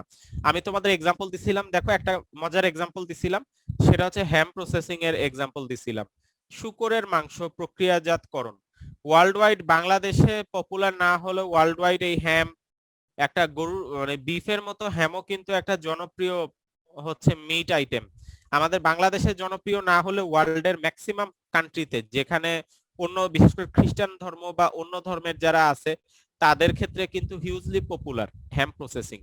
এখন বাংলাদেশের শ্রমবাজার সস্তা, এই চিন্তা করে যদি একটা হ্যাম প্রসেসিং ফ্যাক্টরি দাও তাহলে কিন্তু ব্যবসা করতে পারবা না। এই সোশিও কালচারাল ডাইমেনশনের কারণে, সামাজিক মূল্যবোধ বা ধর্মীয় দৃষ্টিভঙ্গির কারণে একটা ফ্যাক্টরি যেখানে শূকরের মাংস প্রক্রিয়াজাত করা হয় এখানে কিন্তু কেউ চাকরি করবে না, যত টাকাই দেওয়া হোক না কেন, লোক খুঁজে পাবা না নাড়াচাড়া করার ক্ষেত্রে অথবা সেটার ডিস্ট্রিবিউশন করার ক্ষেত্রে ভালো ক্যালিবারের মানুষ পাবা না, ইঞ্জিনিয়ার পাবা না অথবা হিউম্যান রিসোর্স পাবা না। এবং এই কারণে যেহেতু নেতিবাচক ভাবে দেখা হবে, এই কারণে বাংলাদেশে এই হ্যাম প্রসেসিং এর কোনো ফ্যাক্টরি ডেভেলপমেন্ট হবে না। এটাই হচ্ছে সোশিও কালচারাল ডাইমেনশন, যেটা ইনফ্লুয়েন্স করতেছে একটা ব্যক্তি বা প্রতিষ্ঠানকে। তুমি চাইলেও সব ধরনের ব্যবসা করতে পারবা না বা সব ধরনের প্রতিষ্ঠান ডেভেলপ করতে পারবা না বাংলাদেশে। এটাই আলোচনার বিষয়বস্তু। তো পয়েন্টটা বুঝতে পারছো আশা করি। Socio cultural dimension, political stability আর লিগ্যাল ডাইমেনশন, এটা আলোচনার কিছু নাই, তোমরা বুঝছো সবাই। একটা দেশের পলিটিক্যাল সিচুয়েশন যত স্টেবল, যত শক্তিশালী, তত ওই দেশের ওভারঅল অর্গানাইজেশন বা প্রতিষ্ঠানগুলা ভালো পারফর্ম করবে। আর পলিটিক্যাল সিচুয়েশন যত আনস্টেবল, যত বিশৃঙ্খলা হবে, যত লিগ্যালি দুর্বল হবে কোনো দেশ, তত বেশি ওই দেশে সমস্যা দেখা দিবে এবং অর্গানাইজেশন বা প্রতিষ্ঠান পরিচালনা করা তত ডিফিকাল্ট হবে। আর ইন্টারন্যাশনাল ডাইমেনশনও তো না বুঝার কিছু নেই। আমাদের বাংলাদেশের যত দেশের সাথে সুসম্পর্ক আন্তর্জাতিক পর্যায়ে আছে তত বেশি আমরা ব্যবসা করতে পারবো বা অন্য দেশের সাথে অর্গানাইজেশনাল ডেভেলপমেন্টের ব্যাপারগুলা করতে পারবো। আর ইন্টারন্যাশনাল পর্যায়ে যত আমাদের ব্যর্থতা হবে বা যত আমাদের সুসম্পর্ক থাকবে না যে দেশগুলোর সাথে, মানে যত দেশের সাথে আমাদের সম্পর্ক আছে আন্তর্জাতিক পর্যায়ে তত ভালো ব্যবসার জন্য বা প্রতিষ্ঠানের ডেভেলপমেন্টের জন্য তত ভালো, আর যত কম তত খারাপ, এই ব্যাপারটাই। এরপরে আসো টাস্ক এনভায়রনমেন্ট, যেগুলা একটা সুনির্দিষ্ট প্রতিষ্ঠান নিয়ন্ত্রণ করতে পারে না। সেগুলা হচ্ছে এক্সটার্নাল। এক্সটার্নালের ভিতরে যেগুলা অন্য প্রতিষ্ঠানের সাথে সম্পর্কযুক্ত বা মানুষের সাথে, দেখো এগুলা ছিল সামগ্রিক অবস্থা, কোনো ব্যক্তি বা মানুষের সাথে সম্পর্কযুক্ত না, কিন্তু এই পয়েন্টগুলা দেখো এগুলা ব্যক্তি বা মানুষের সাথে সম্পর্কযুক্ত, যেটা একটা সুনির্দিষ্ট প্রতিষ্ঠান নিয়ন্ত্রণ করতে পারে না। Competitor, customer, supplier, strategic partner, regulator. Regulator মানে আইন শৃঙ্খলা বাহিনী, পুলিশ, র্যাব, বিডিআর, তারপরে শ্রম মন্ত্রণালয়, বস্ত্র মন্ত্রণালয়, যেগুলো টেক্সটাইলের সাথে সংযুক্ত, যেগুলো টেক্সটাইল সেক্টরের কে নিয়ন্ত্রণ করতেছে বাইরের থেকে, শ্রম মন্ত্রণালয়, তারপরে বস্ত্র মন্ত্রণালয়, তারপরে পুলিশ বাহিনী, তারপরে বিডিআর, র্যাব। মানে হচ্ছে আমাদের যদি ফ্যাক্টরিতে গন্ডগোল লাগে, এই যে যেমন ধরো বর্তমানে লকডাউন চলতেছে, সামনে ঈদ, বেতন বোনাস, অনেক ফ্যাক্টরি ঠিক মতো বেতন বোনাস দিতে চাবে না, বিশৃঙ্খলা মারামারি হবে, ওই সময় আইন শৃঙ্খলা বাহিনী যদি ট্যাকেল না দেয় বা যদি এই জিনিসগুলো হ্যান্ডেল না করে, ফ্যাক্টরি কোটি কোটি টাকার জিনিসপত্র ভাঙচুর হবে, নষ্ট হবে। তাহলে বুঝতেইছো রেগুলেটরের ভূমিকাটা অনেক একটা প্রতিষ্ঠানকে টিকায় রাখার জন্য। কম্পিটিটর মানে হচ্ছে প্রতিদ্বন্দ্বী, যারা হচ্ছে তোমার প্রতিদ্বন্দ্বী ব্যবসা করতেছে, তাদেরকে তো তুমি নিয়ন্ত্রণ করতে পারবা না, তারা হচ্ছে তোমার কম্পিটিটর। কাস্টমার হচ্ছে ক্রেতা, যারা তোমার কাছ থেকে কিনবে, তাদেরকে তুমি নিয়ন্ত্রণ করতে পারবা না। আমি মার্কেটিং পড়ানোর সময় বারবার বলছি, কাস্টমার স্যাটিসফ্যাকশন না হলে ব্যবসা হবে না। তেমনি কাস্টমারকে তুমি নিয়ন্ত্রণ করতে পারবা না, কাস্টমারকে স্যাটিসফাই করতেই হবে। কাস্টমার স্যাটিসফ্যাকশনের জন্য যা যা করা দরকার মার্কেটিং এ আমরা আলোচনা করছি। তো এগুলো হচ্ছে এক্সটার্নাল ফ্যাক্টর। সাপ্লায়ার, যাদের কাছ থেকে র মেটেরিয়াল নিচ্ছ, তাদেরকে তো নিয়ন্ত্রণ করতে পারবে না, তারা তাদের প্রোডাক্টের প্রাইস যা রাখবে তোমাকে সেই দামেই তাদের কাছ থেকে কিনতে হবে। স্ট্র্যাটেজিক পার্টনার, ব্যবসা করতে গেলে যাদের সাথে তাল মিলায় ব্যবসা করতে হয় বা যাদের হেল্প নিতে হয়, এদেরকে আমরা বলতেছি স্ট্র্যাটেজিক পার্টনার, এক্সেট্রা এক্সেট্রা। এই সবাই হচ্ছে আমাদের ব্যক্তি বা প্রতিষ্ঠানের সাথে সম্পর্কযুক্ত, যেটা একটা প্রতিষ্ঠান নিয়ন্ত্রণ করতে পারে না। তো আমাদের এক্সটার্নাল এনভায়রনমেন্ট আলোচনা করলাম। এক্সটার্নাল এনভায়রনমেন্টের প্রথম এনভায়রনমেন্ট হচ্ছে জেনারেল এনভায়রনমেন্ট, 5টা অ্যাসপেক্ট আছে। আর টাস্ক এনভায়রনমেন্ট, তারও 5টা অ্যাসপেক্ট আছে। আমি এই জিনিসগুলো আলোচনা করলাম। কারো কি কোনো কোশ্চেন আছে কিনা জেনারেল এনভায়রনমেন্টের উপর, অথবা টাস্ক এনভায়রনমেন্টের উপর, অথবা এক্সটার্নাল এনভায়রনমেন্টের উপর? অর্গানাইজেশনাল এনভায়রনমেন্ট 2 ভাগে ভাগ করা যায়, জেনারেল এবং টাস্ক। জেনারেলকে আরো 5 ভাগে ভাগ করা যায়, টাস্ক এনভায়রনমেন্টকে আরো 5 ভাগে ভাগ করা যায়। আমি আলোচনা করলাম, তোমাদের কারো কোনো কনফিউশন আছে কিনা বা বুঝতেছো না এমন কিছু আছে কিনা এর ভিতরে? সবাই বুঝতে পারছো স্যার যে একটা কোশ্চেন জিনিসগুলো? ছিল। হ্যাঁ বলো। স্যার আমাদের হচ্ছে টাস্ক এনভায়রনমেন্ট আর হচ্ছে জেনারেল এনভায়রনমেন্ট, এই দুইটা environment external environment. External environment হচ্ছে মানে আমাদের অর্গানাইজেশনকে কিভাবে এফেক্ট করে, মানে টাস্ক এনভায়রনমেন্ট কি বেশি ইফেক্ট করে নাকি হচ্ছে জেনারেল এনভায়রনমেন্ট? জেনারেল মানে এটা কি আরো কোনো বড় আলাদা? সিনারিও, সার্কেলটা দেখো, জেনারেল সবার বাইরের দিকে আছে, মানে সবচেয়ে বড় এনভায়রনমেন্ট গুলো হচ্ছে জেনারেল। একটা দেশের সিচুয়েশন তো সবচেয়ে বেশি এফেক্ট করবে, একটা দেশের সিচুয়েশন ধরো তোমার এই এনভায়রনমেন্ট গুলো একটা নির্দিষ্ট কোনো প্রতিষ্ঠানকে এফেক্ট করতে পারে।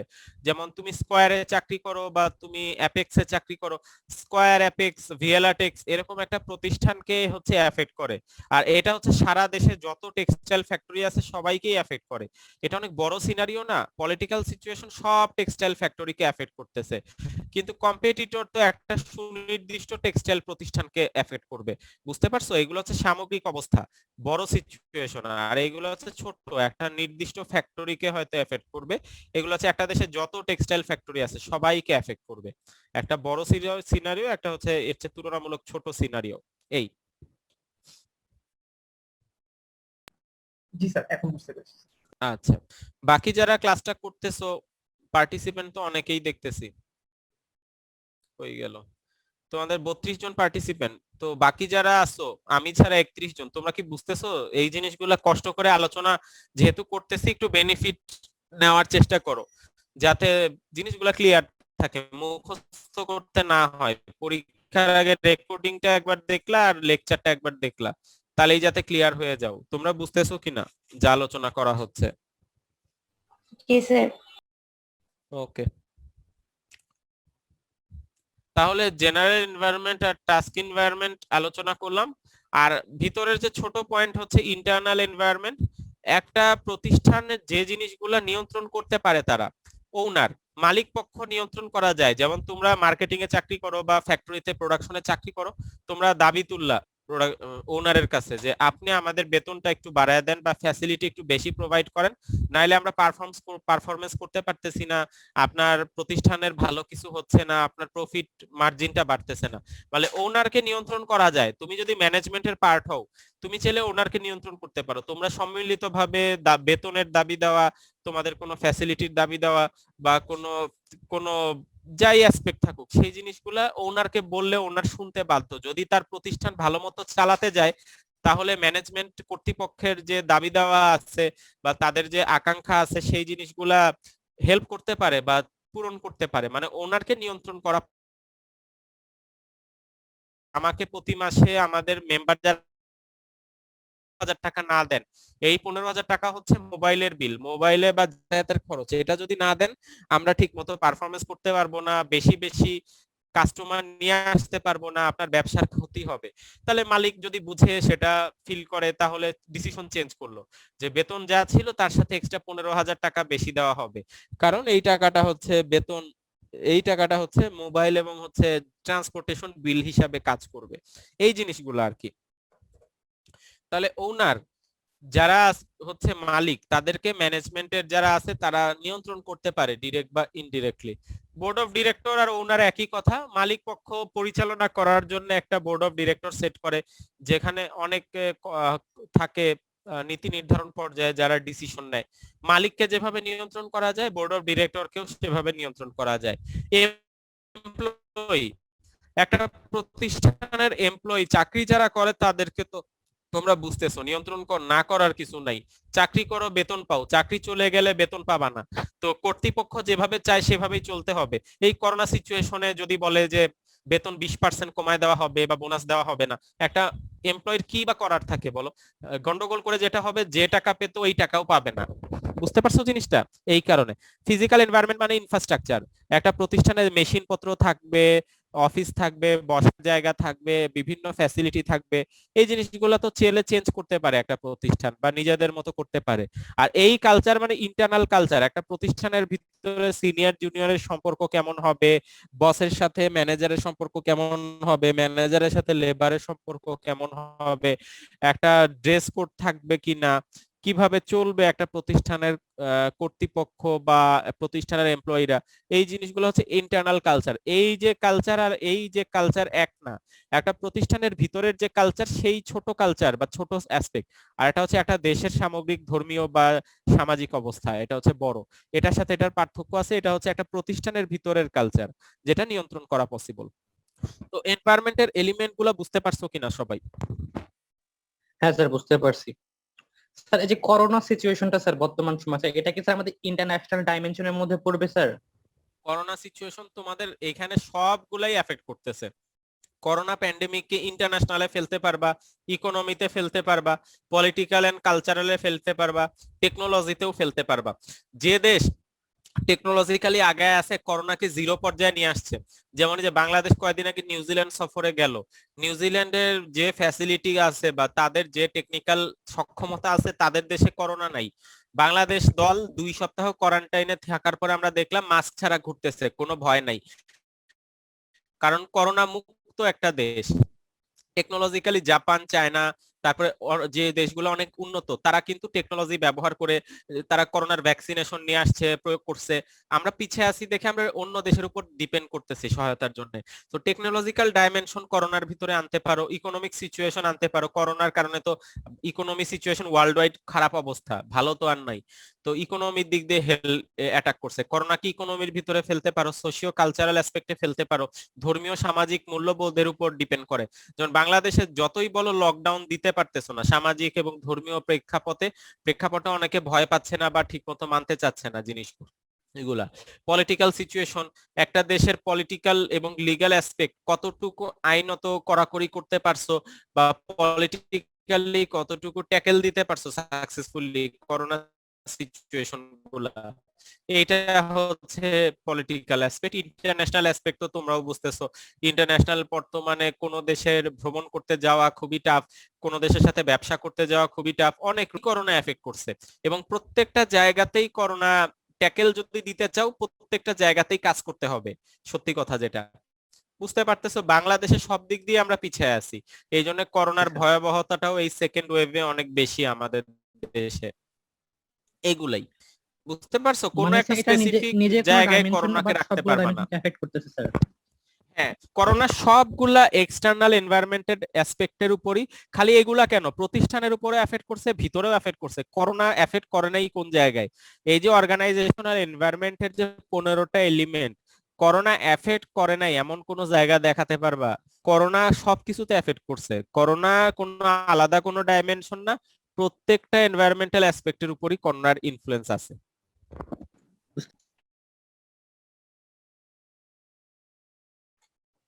আর কি কি টপিক ছিল মনে আছে? দেখো তো লেকচারে আর কি কি টপিক ছিল, আর কি কি কোশ্চেন ছিল স্যার তোমাদের?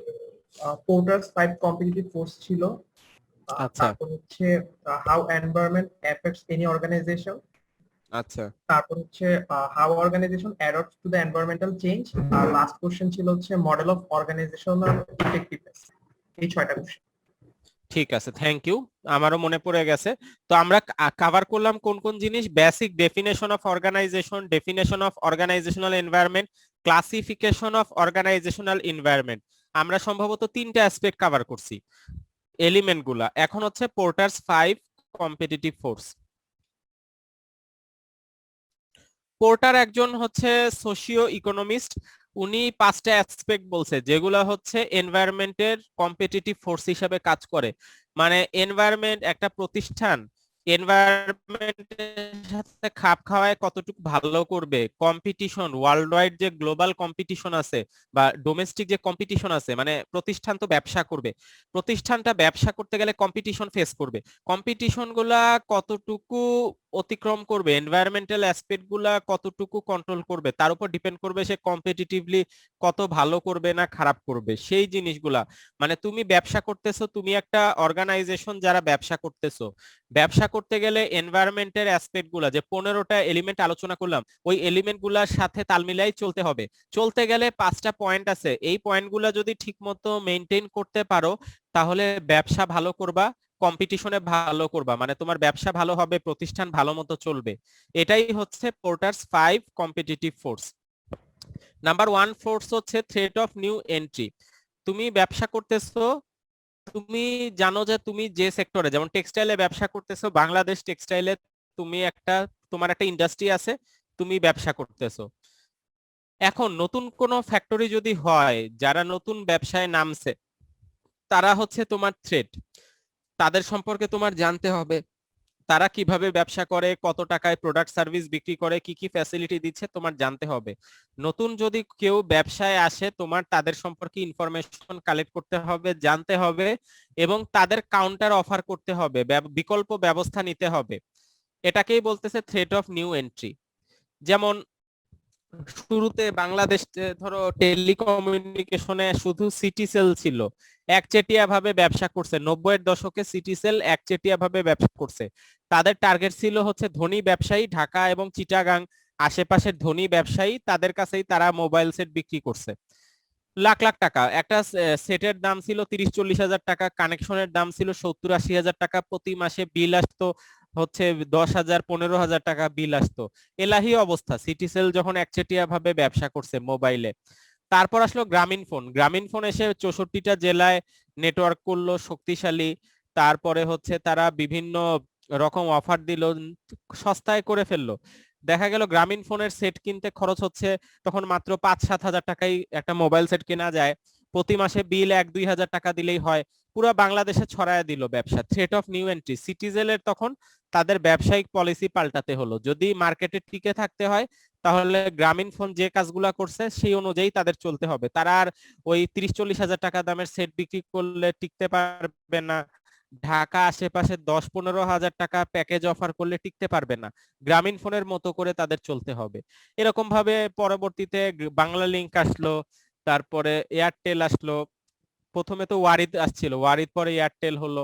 এরকম ভাবে ব্যবসা চেঞ্জ হলো। যখনই নতুন কোন কোম্পানি ব্যবসা করতে আসছে তখনই হচ্ছে চেঞ্জ হয়েছে সিচুয়েশন। এটাই হচ্ছে threat of new entry.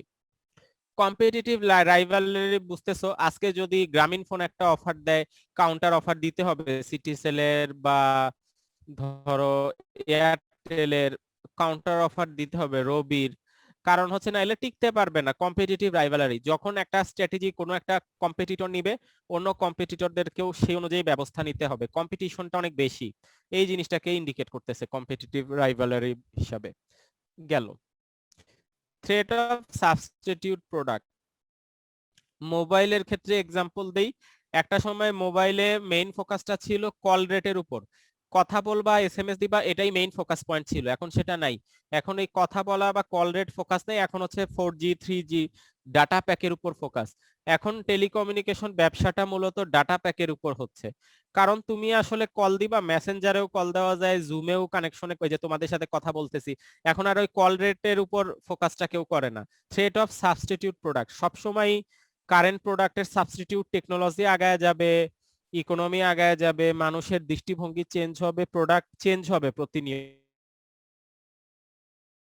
Substitute, threat of supplier এবং পাওয়ার অফ সাপ্লায়ার না বুঝার কিছু নাই। কাস্টমারের পাওয়ার সময় মার্কেটিং আমি বলছি কাস্টমার স্যাটিসফ্যাকশন, কাস্টমার কিনবে কি কিনবে না পুরোপুরি কাস্টমারের ব্যাপার, পাওয়ার অফ বায়ার। আর পাওয়ার অফ সাপ্লায়ার হচ্ছে যাদের কাছ থেকে র মেটেরিয়াল নিচ্ছ, তারা যে কোনো সময় চাইলে দাম বাড়াতে পারে, কমাতে পারে, প্রোডাক্ট বন্ধ করে দিতে পারে, সাপ্লায়ার বন্ধ করে দিতে পারে, কোনো কিছু করার থাকবে না, এই অনুযায়ী ব্যবসা করতে হবে এক্সেট্রা। তো সবাই আশা করি বুঝতে পারছো। কারো কোনো কোশ্চেন আছে কিনা পোর্টার্স 5 কম্পিটিটিভ ফোর্স নিয়ে, পরীক্ষায় আসলে অ্যান্সার করতে পারবা কিনা? জি স্যার, বুঝতে পারছি স্যার। স্যার যে বড় বড় স্যার কিছু কোম্পানি একটা বললেন না স্যার যে হারাই গেছে স্যার, স্যার এটা একটা এক্সাক্ট কোনো কারণ আছে কি? যেরকম স্যার নোকিয়া স্যার, তারপরে আরো অনেক রকম কোম্পানি গুলো আছে স্যার, আচ্ছা, যেগুলো তোমাদের স্যার যখন একসময় একচেটিয়া বিজনেস করছে, বাট আমি এখন আর মনে হয় করতে এই পারে না এই স্যার, জিনিসগুলো কারণটা? আলোচনা করছিলাম তোমাদের ফেস টু ফেস ক্লাসে, মনে আছে? আমার তো অত মনে নেই, বললাম মনে পড়লো, আমি মনে হয় এই পয়েন্টগুলো আলোচনা করছিলাম তোমাদের যখন ফেস টু ফেস ক্লাস নেই, গত বছরের 1.5 বছর আগে আর কি। তো ব্যাপারটা হচ্ছে এই জিনিসগুলোর সাথে খাপ খাওয়ার যদি নিতে না পারো, ব্যবসায় টিকে থাকতে পারবা না। বড় কোম্পানি যেমন নোকিয়া, তারা পারে নাই। এই যে নতুন অ্যান্ড্রয়েড সেট আসছে, শাওমি আসছে, তারপরে হচ্ছে অপো আসছে, নতুন কোম্পানির সাথে টিকতে পারে নাই দেখেই নোকিয়া কিন্তু অনেকখানি পিছিয়ে গেছে মোবাইলে। একটা সময় নোকিয়া আগায়া ছিল, তারা অ্যান্ড্রয়েড সিস্টেম যখন স্মার্টফোন আসে, অ্যান্ড্রয়েডের সাথে না যায় নিজস্ব ওই উইন্ডোজের সাথে একটা ডেভেলপ করছিল, কিন্তু মাইর খেয়ে গেছে, পপুলারিটি পায় নাই, বা টু মাচ কমপ্লেক্স ছিল তারা যে সফটওয়্যার ভিত্তিক নিয়ে আসছিল। এই কারণে নোকিয়া স্মার্টফোনের জগতে, তারা ম্যানুয়াল সেট যখন ছিল, নোকিয়া ছিল অপ্রতিদ্বন্দ্বী। নর্মাল টিপ বোতামের সেট বলো অথবা ই সেট, যেগুলো স্মার্টফোন আসার আগে যে পর্যন্ত ব্যবসা ছিল, নোকিয়া করতে পারছে, কিন্তু এই পয়েন্টগুলো তারা হ্যান্ডেল করতে পারে নাই। Threat of new entry, competitive library, threat of substitute product, power of buyer, power of supplier, এই জায়গাগুলোয় নোকিয়া টিকতে পারে নাই দেখেই তাদের ব্যবসাটা তারা ধরে রাখতে পারে নাই। তাদের যে ওয়ার্ল্ড ওয়াইড ডোমিনেন্সি ছিল, একচেটিয়া ভাবে তারা একটা সময় ব্যবসা করে গেছে অ্যান্ড্রয়েড সেট বা স্মার্টফোন আসার আগ পর্যন্ত। এই জিনিসগুলো হ্যান্ডেল করতে না পারলে যে কোনো কোম্পানির 12টা বেজে যাবে বা টিকতে পারবে না। এটাই হচ্ছে পোর্টার্স 5 কম্পিটিটিভ ফোর্সের গুরুত্ব বা ইম্পর্টেন্স। বুঝতে পারছো আশা করি? জি স্যার। ওকে, পরের কোশ্চেন কোনটা ছিল? Sir, how organization adapts to environmental change? তোমরা যারা কোশ্চেন গুলা তুলে রাখো না, একটু খেয়াল করো, আমি কিন্তু তোমাদের পড়াইছি যখন কোশ্চেন অ্যান্সার আকারে, তোমাদের ফ্রেন্ডদের কাছেই আছে, কারো না কারো কাছে লেখা। আমি কোশ্চেন অ্যান্সার আকারেই তোমাদের আবার পড়াচ্ছি রিভিউ ক্লাস গুলায়। তো একটু মনোযোগ দাও, তোমাদের হেল্প হবে, কারণ আমাদের প্রশাসন তো চাচ্ছে পরীক্ষা টুডে টুমরো হবেই। যদি হয় এই পরীক্ষায় এই জিনিসগুলো অ্যান্সার করতে হবে, একটু ভালো মতো অ্যান্সার করতে পারবা যদি ক্লাসটা একটু মনোযোগ দিয়ে ফলো করো। তো how organization adapt to environment, মানে এই যে আমি পরিবেশ নিয়ে কথা বললাম, এই যে 15টা পয়েন্ট, নিয়ে আলোচনা করলাম। তারপরে চ্যালেঞ্জ, যেটা পোর্টারের 5 কম্পিটিটিভ ফোর্স নিয়ে আলোচনা করলাম, যে চ্যালেঞ্জ গুলা ফেস করতে হয়, এইগুলার সাথে তাল মিলে একটা প্রতিষ্ঠান কিভাবে চলবে, এখন হচ্ছে সেই পয়েন্টটা আলোচনা করতেছি। একটা প্রতিষ্ঠান সে তো জানে 15টা এনভায়রনমেন্টাল এলিমেন্ট আছে যেগুলা নিয়ে মানায় চলতে হবে তাকে।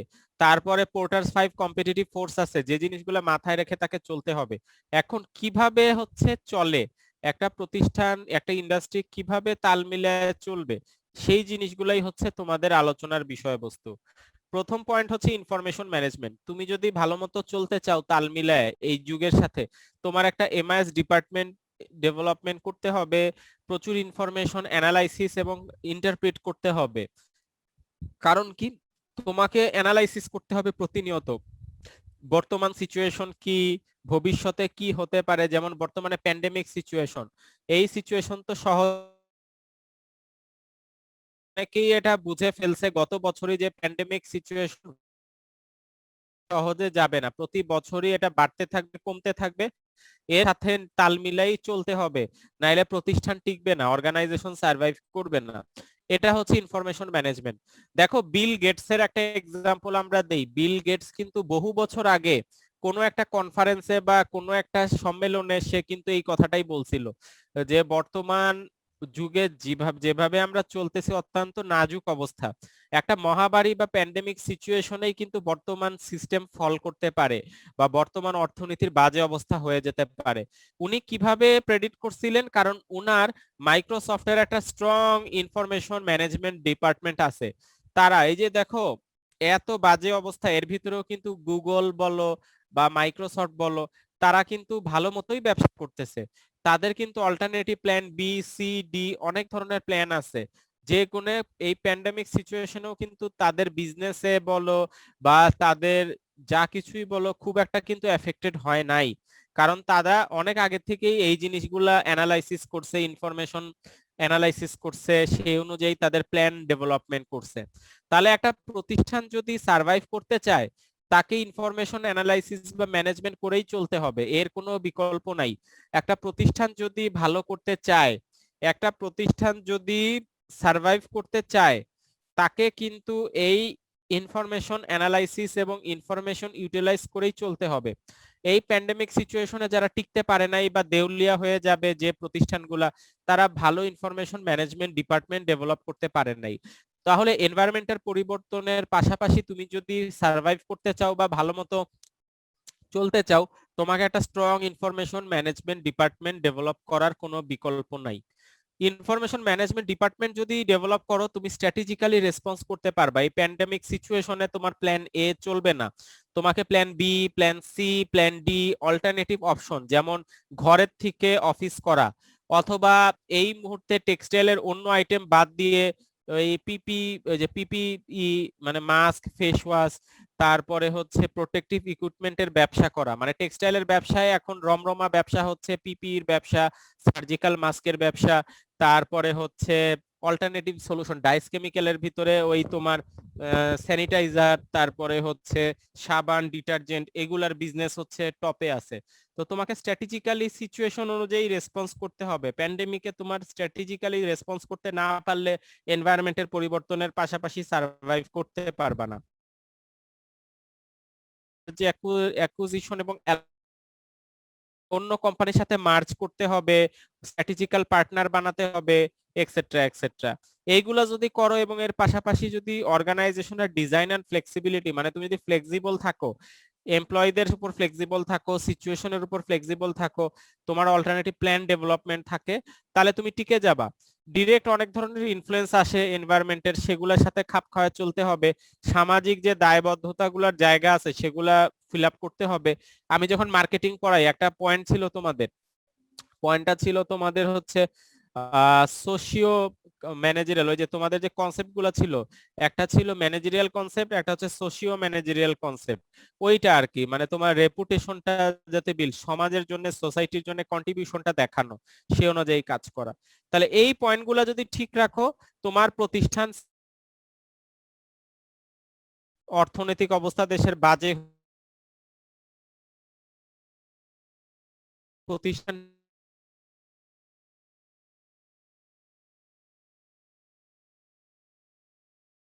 এনভায়রনমেন্টের চেঞ্জ হবে, তোমার প্রতিষ্ঠান সেখানে স্ট্রাগল করবে, ব্যবসা করতে বলো, সার্ভাইভ করতে বলো, স্ট্রাগল করবে। কারো কোনো কোশ্চেন আছে কিনা?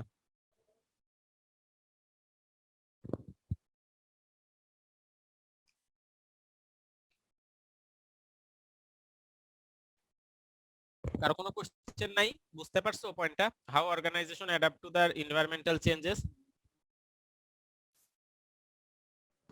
জি স্যার, এটা বুঝতে পেরেছি। কনফিউশন তো নাই? বুঝতেছো লজিক্যালি কোশ্চেনটা সিকোয়েন্স অনুযায়ী?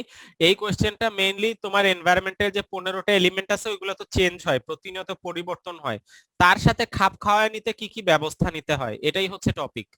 না বুঝার কিছু নেই, খুবই সিম্পল ব্যাপার, পয়েন্টগুলো মনে রেখো আর বুঝতে পারলে নিজের মতো করে অ্যান্সার করবা পরীক্ষায়।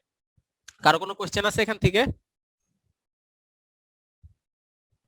স্যার, একটা ব্যাপার যেটা জানার ছিল যে এই কোশ্চেনটাকে হচ্ছে মানে ওভারঅল একটা কোশ্চেন, মানে এখানে কি আবার ছোট ছোট কোনো পার্ট হতে পারে নাকি না না, আমি পুরোটাই একটা তোমাদের তো question? সিটি নেওয়া শেষ, ক্লিয়ার, কোনো ছোট কোশ্চেন না এগুলা, তোমাদের হচ্ছে ফাইনালের আলটিমেট কোশ্চেন, তোমাদের একটা সেটের ভিতরে বড় কোশ্চেন আকারেই পাবা। এখন যা আলোচনা করতেছি কোনো ছোট কোশ্চেন নাই, সবই বড় কোশ্চেন, যে জিনিসগুলোই পড়াচ্ছি তোমাদের। ছোট কোশ্চেন থাকতে পারে, বড় কোশ্চেনকে ছোট করা তো ব্যাপার না। আমি খালি বললাম এইটা খালি ইনফরমেশন ম্যানেজমেন্টের উপর লেখো, তাহলে তো ছোট হয়ে গেল। আর আমি যদি বলি সবগুলা পয়েন্টের উপর লেখো, বড় হয়ে গেল। বড় কোশ্চেন আকারে পড়বা, তাহলে তো আর ছোট কোশ্চেন অ্যান্সার করা কোনো সমস্যা না। জি স্যার। ওকে, তাহলে কারো কি কোনো কনফিউশন না থাকলে পরবর্তী টপিক কি ছিল বলো একটু, ওইটায় চলে যাব। Sir, how environment effects any organisation. আচ্ছা, এটা আসলে আগে হওয়া উচিত ছিল, মানে সিকোয়েন্স অনুযায়ী ওইটা আগে, আমি হয়তো ভুলে এটা আগে তোমাদের বলে ফেলছি। আমি মেবি স্যার একটু মিসপ্লেস করে ফেলছি, মানে আরে ওটা দূর, আগে বলার ব্যাপার না দরকার কোনো, ছিল। মানে ওইটা আগের পয়েন্ট, বুঝতে পারছো? ওইটার কাউন্টার প্রশ্ন হচ্ছে এটা। আগে হচ্ছে অর্গানাইজেশন কি ইনফ্লুয়েন্স করে কিভাবে, তারপরে হচ্ছে কিভাবে তুমি ইনফ্লুয়েন্সের পাশাপাশি চেঞ্জ হবা। তো এর আগের কোশ্চেনটা ছিল হচ্ছে এটা, তাই না? জি ওইটা স্যার। কই গেল? এই না, এটা না, এটা তো লাস্ট কোশ্চেন। এই যে এটা, how organization effects, how environment effect, এটা তোমাদের টপিকস। আচ্ছা তোমরা কি, আমি কি তোমাদের এই লেকচার স্লাইড গুলো দিয়ে দিছিলাম কিনা?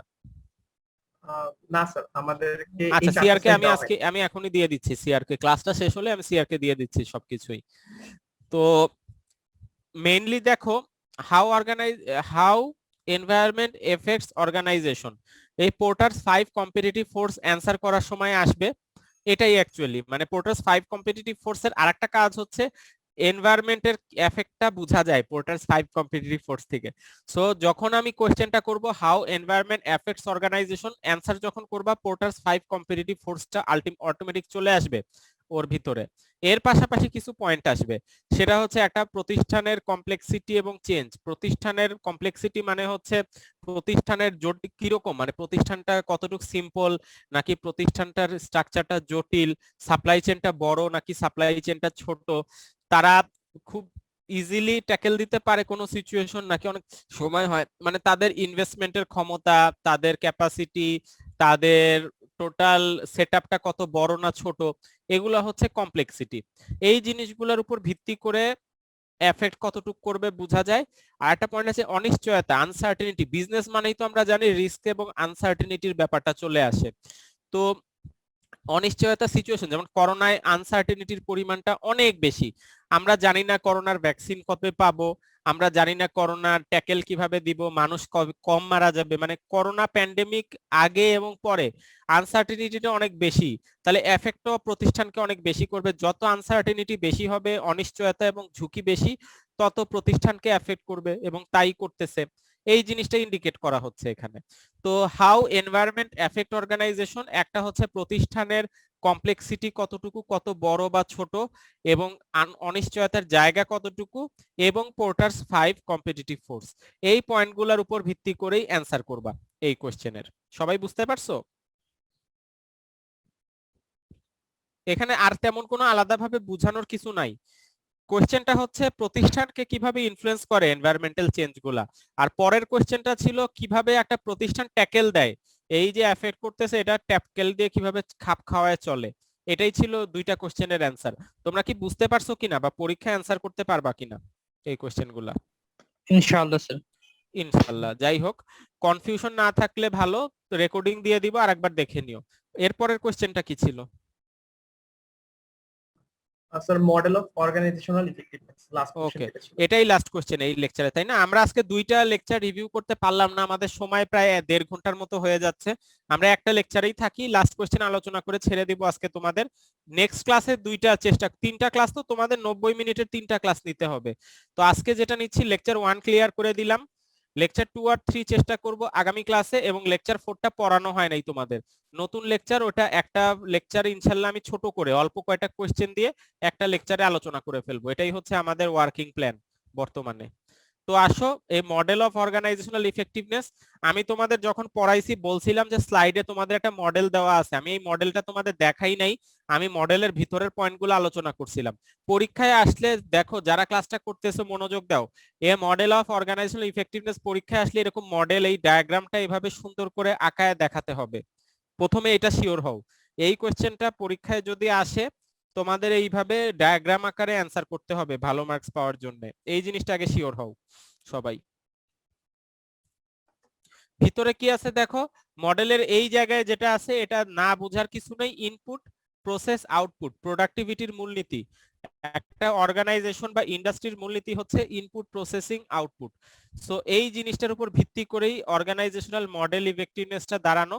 যত কম ইনপুটে যত বেশি আউটপুট পাওয়া যাবে, যত বেশি ট্রান্সফর্মে কন্ট্রিবিউট করা যাবে, ততই সেই অর্গানাইজেশনাল ইফেক্টিভনেসটা বেশি হবে। মানে তোমার সক্ষমতা, একটা প্রতিষ্ঠানের সক্ষমতা বা কার্যকারিতা তত বেশি হবে যত বেশি কম ইনপুটে বেশি আউটপুট পাবা, ট্রান্সফরমেশন যত বেশি ইনপুট থেকে আউটপুটে দিতে পারবা তত বেশি হবে। এই জন্য সেন্টার পয়েন্টে হচ্ছে ইনপুট প্রসেস আউটপুট। যত কম ইনপুটে বেশি আউটপুট পাবা তত অর্গানাইজেশনাল ইফেক্টিভনেসটা বেশি হবে। এইটুক সবাই বুঝছো কিনা? জি স্যার। এই জন্য সেন্টার পয়েন্টে হচ্ছে প্রোডাক্টিভিটির যে মূলনীতি সেটা হচ্ছে সেন্টার পয়েন্টে। যখন মডেল অফ অর্গানাইজেশনাল ইফেক্টিভনেস, একটা প্রতিষ্ঠানের কার্যকারিতা কত বেশি সেটা একটা মডেল আকারে আমরা দেখাচ্ছি। একটা প্রতিষ্ঠানের কার্যকারিতা তত বেশি যত কম ইনপুট এসে যত বেশি আউটপুট পাবে, যত বেশি ট্রান্সফর্ম করতে পারবে র ম্যাটেরিয়ালটাকে ফিনিশ প্রোডাক্টে, তত তার ইফেক্টিভনেসটা বেশি। এই কারণে ডায়াগ্রামের সেন্টার পয়েন্টে হচ্ছে ইনপুট প্রসেস আউটপুট, এই অর্গানাইজেশনাল সিস্টেমটা সেন্টার পয়েন্টে আছে। আর বাইরে দিয়ে 6টা পয়েন্ট আছে, 5টা পয়েন্ট আছে। এই 5টা পয়েন্ট যদি ঠিক মতো কোনো প্রতিষ্ঠান করতে পারে তার কার্যকারিতা বেশি। মানে যে প্রতিষ্ঠান যত ভালো মতো এই 5টা পয়েন্ট হ্যান্ডেল করতে পারবে তার কার্যকারিতা তত বেশি হবে। এই জিনিসটা বুঝছো কিনা সবাই? যে প্রতিষ্ঠান এই পয়েন্টগুলো 1 2 3 4 5 সিকোয়েন্সিয়ালি, মানে একটার পরে একটা পয়েন্ট আসতেছে, উল্টা পাল্টা করা যাবে না, এই পয়েন্টগুলো যে প্রতিষ্ঠান যত ভালো মতো করতে পারবে তার ইফেক্টিভনেস তত বেশি হবে। বুঝতে পারছো কিনা? এই যেটা বোঝানোর চেষ্টা করতেছি, এইটুক ক্লিয়ার কিনা সবাই? জি স্যার। ওকে। এটা কি স্যার সাইকেল আকারে চলতে থাকবে স্যার? হ্যাঁ, এটা সাইক্লিক আকারে চলতে থাকবে, লাইফ সাইকেলের মতো। একটার সাথে একটা সম্পর্ক যুক্ত 5 নাম্বার পয়েন্ট ঠিক মতো করলে আবার 1 নাম্বার পয়েন্ট ভালো মতো করা যাবে। বুঝতে পারছো? এটা সিকোয়েন্স। পরীক্ষায় আনসার করলে ডায়াগ্রামটা ঠিক মতো দিবা, ভিতরের ছোট ডায়াগ্রামটা তো বুঝছো, খুবই সিম্পল, এটা দিবা। আর এই পয়েন্টগুলো সিরিয়ালি লিখবা এইভাবে, মানে সিরিয়ালি সাইক্লিক অর্ডারে দিবা ডায়াগ্রামে, উল্টা পাল্টা করলে মার্কস পাবা না, কারণ একটার পরে একটা আসতেছে।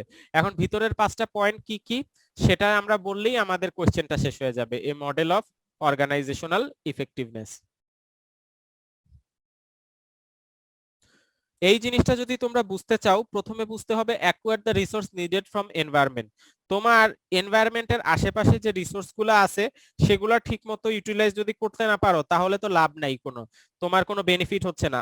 তোমার রিসোর্স কি কি, যেমন একটা টেক্সটাইল ফ্যাক্টরির আশেপাশে এনভায়রনমেন্ট থেকে কি কি রিসোর্স নেয়, সবচেয়ে বড় রিসোর্স যেটা ন্যাচারাল রিসোর্স, পানি দরকার, হার্ড পানি না, সফট ওয়াটার দরকার। কারণ আমরা জানি হার্ড পানিতে ক্যালসিয়াম, ম্যাগনেসিয়াম, জিঙ্ক এরকম নানা রকম জিনিস আছে যেগুলো ডিটারজেন্ট বা সাবানের খরচটা বাড়ায় দেয়, কালার ব্লিডিং হয়, অনেক ধরনের সমস্যা দেখা দেয়। সো প্রথমে যে ব্যাপারটা তোমাদের বুঝতে হবে যে সক্ষমতার যে জায়গাটা আছে, যে একটা প্রতিষ্ঠান তারা যদি ভালো মতো পরিচালনা করতে চায় রিসোর্স গুলা ঠিক মতো কালেক্ট করতে হবে। এই জন্য টেক্সটাইল ফ্যাক্টরি গুলা নর্মালি আমাদের সাভার বা গাজীপুর বা এর আশেপাশে হয়।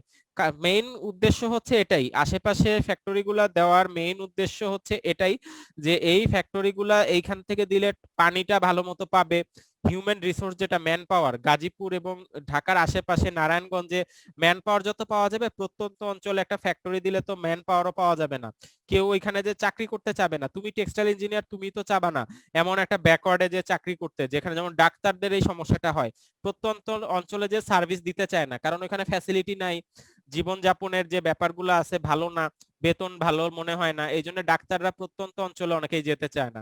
তেমনি ভাবে তুমি টেক্সটাইল ইঞ্জিনিয়ার, তুমিও চাবা ঢাকা বা ঢাকার আশেপাশে বা বড় কোনো শহরের আশেপাশে থাকার জন্য। এই জিনিসটা হচ্ছে বুঝার ব্যাপার এখানে। এটা গেল। তারপর হচ্ছে প্রথম পয়েন্টটা বুঝতে পারছো যে তুমি তোমার প্রতিষ্ঠানকে এমন ভাবে পরিচালনা করতে হবে যাতে ম্যাক্সিমাম এনভায়রনমেন্টের যে এলিমেন্ট গুলো আছে সেগুলো ইউটিলাইজ করতে পারো, কালেক্ট রিসোর্স করতে পারো। এই যে পানির ব্যাপারটা যেটা আলোচনা করলাম, এরকম ভাবে আর কি ব্যাপারগুলো আসতেছে। তো পরবর্তী পয়েন্ট যেটা আছে সেটা হচ্ছে কম্বাইনিং দেম। খালি রিসোর্স থাকলেও তো হবে না, তোমাকে কস্ট ইফেক্টিভলি কম্বাইন করতে হবে। এই যে আমরা ইটিপি প্ল্যান্টের কথা বলি, ইটিপি প্ল্যান্ট একটা কয়েক কোটি টাকা খরচ হয় একটা ইটিপি প্ল্যান্ট করতে। ইটিপি প্ল্যান্টের কাজটা কি তোমরা সবাই জানো, ইটিপি প্ল্যান্টের কাজ হচ্ছে পানি পরিশোধন করা।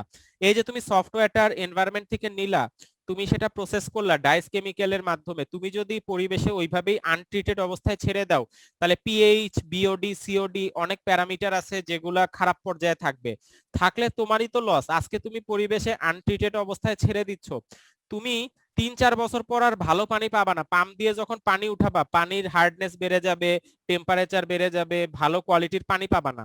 তার মানে তুমি তোমার নিজের ব্যবসায়িক প্রতিষ্ঠানটা সার্ভাইভ করার জন্যই তোমার হচ্ছে দরকার যে তোমার প্রতিষ্ঠানের এই জিনিসগুলো হচ্ছে তোমার মেনটেন করা দরকার। তুমি যদি মেনটেন না করো তাহলে তো তোমার খারাপ অবস্থা হয়ে যাবে, তোমার প্রতিষ্ঠানের 12টা বেজে যাবে। তুমি যদি তোমার প্রতিষ্ঠানের স্বার্থেই ঠিকমতো কম্বাইন না করতে পারো এনভায়রনমেন্টাল রিসোর্স গুলা, যেমন তুমি পানি, তুমি খরচ বাঁচাবা, ইটিপি প্ল্যান্টে তুমি ফোকাস করলা না, তুমি খরচ বাঁচালা, আলটিমেটলি তোমার বিজনেসেরই তুমি 12টা বাজাচ্ছ। কারণ কি, তুমি হয়তো 2-3 বছর টাকা কামাবা, প্রফিট করবা, কিন্তু 2-3 বছর পর তোমার কোম্পানি কিন্তু ওই এলাকার থেকে আর ভালো সাপোর্ট পাবে না। এই জিনিসগুলাই হচ্ছে বুঝার ব্যাপার, বা এই জিনিসগুলাই হচ্ছে কম্বাইনিং দা রিসোর্স যেটা বুঝাচ্ছি। রিসোর্স গুলো যদি ঠিকমতো কম্বাইন করতে পারো এবং অর্গানাইজেশনের প্রতিষ্ঠানের লক্ষ্য বা উদ্দেশ্য হচ্ছে পরিবেশ, তোমার প্রতিষ্ঠানের লক্ষ্য যদি হয় পরিবেশ বান্ধব, মানে আমি এনভায়রনমেন্টের ক্ষতি করব না, প্রফিট করব, আমি সোসাইটির জন্য কন্ট্রিবিউশন করব এবং হচ্ছে প্রফিট করব, তাহলে যদি তোমার এই 3টা পয়েন্ট এক অ্যালাইনমেন্টে থাকে, তাহলেই তো তোমার ম্যাক্সিমাম প্রফিটটা তুমি আদায় করতে পারবা এবং তোমার একটা আলটিমেটলি একটা ইনফ্রাস্ট্রাকচার দাঁড়ায় যাবে যার উপর ভিত্তি করে তোমার রিসোর্সটা গেইন করা ইজি হবে আগের চেয়ে বেশি। এই পয়েন্টগুলাই হচ্ছে আমাদের আলোচনার বিষয়বস্তু আজকে। সবাই কি ধরতে পারছো কিনা পয়েন্টগুলা? পরীক্ষা আসলে অ্যান্সার করতে পারবা কিনা অর্গানাইজেশনাল ইফেক্টিভনেসের যে পয়েন্টগুলা পড়ালাম এতক্ষণ? কারো কি কোনো কোশ্চেন আছে? মডেল অফ অর্গানাইজেশনাল ইফেক্টিভনেসের যে 5টা না স্যার। সিকোয়েন্সিয়াল পয়েন্ট পরীক্ষায় অ্যান্সার করতে পারবা কিনা সবাই ভালো মতো? তাহলে তোমরা স্যার যারা এখান থেকে কোশ্চেন আসলে কি তাহলে ডায়াগ্রাম হ্যাঁ দিতে ডায়াগ্রাম হবে আকারে প্লাস অ্যান্সার হচ্ছে করতে হবে। প্লাস কিছু বর্ণনা করতে হবে হ্যাঁ প্রত্যেকটা নিজে যা পয়েন্টের হালকা? ডিপেন্ড করে কোশ্চেনের মার্কসের উপর। 3-4 মার্কসের কোশ্চেন থাকলে খালি ডায়াগ্রামটা দিয়ে দিবা, আর 6-7 মার্কসের কোশ্চেন 1 থেকে 5 নাম্বারের কোশ্চেন যদি হয় খালি ডায়াগ্রামটা সুন্দর মতো আঁকালেই হবে। আর যদি 5-এর বেশি হয় কোশ্চেনের মার্কস তাহলে একটু লিখে দিও নিজে যা বুঝো, ঠিক আছে? ডিপেন্ড করবে Yes. তোমার কোশ্চেনের মার্কস কত তার উপর। আচ্ছা থ্যাংক ইউ। আমার যতটুকু ধারণা আমি কোশ্চেন করে জমা দিয়ে দিছি অলরেডি, আমার যতটুকু মনে পড়ে, মানে তোমাদের মেবি এই জিনিসগুলো জমা দেওয়া হয়ে গেছিল, ওই সময় তো পরীক্ষা হওয়ার কথা ছিল যখন প্যান্ডেমিক অ্যাটাক করে। আমার মনে নাই যে কোশ্চেন জমা দিছি কি দেই নাই, তবে যদি দিয়ে থাকি আর কোশ্চেনটা তোমাদের দিয়ে থাকি, ডায়াগ্রামটা এইভাবে অ্যান্সার করো পরীক্ষায় যদি থাকে এই কোশ্চেনটা তোমাদের পরীক্ষায়, ঠিক আছে? জি স্যার। ওকে।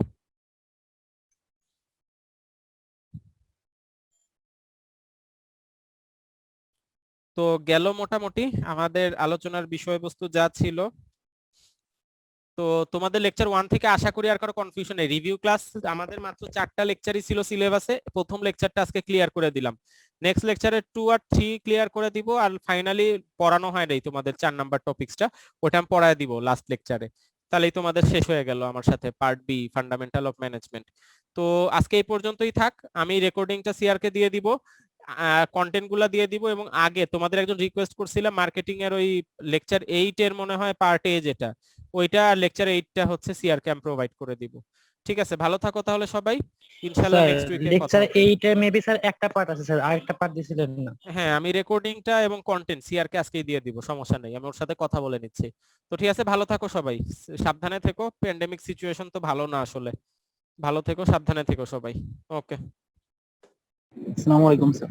ওয়ালাইকুম আসসালাম।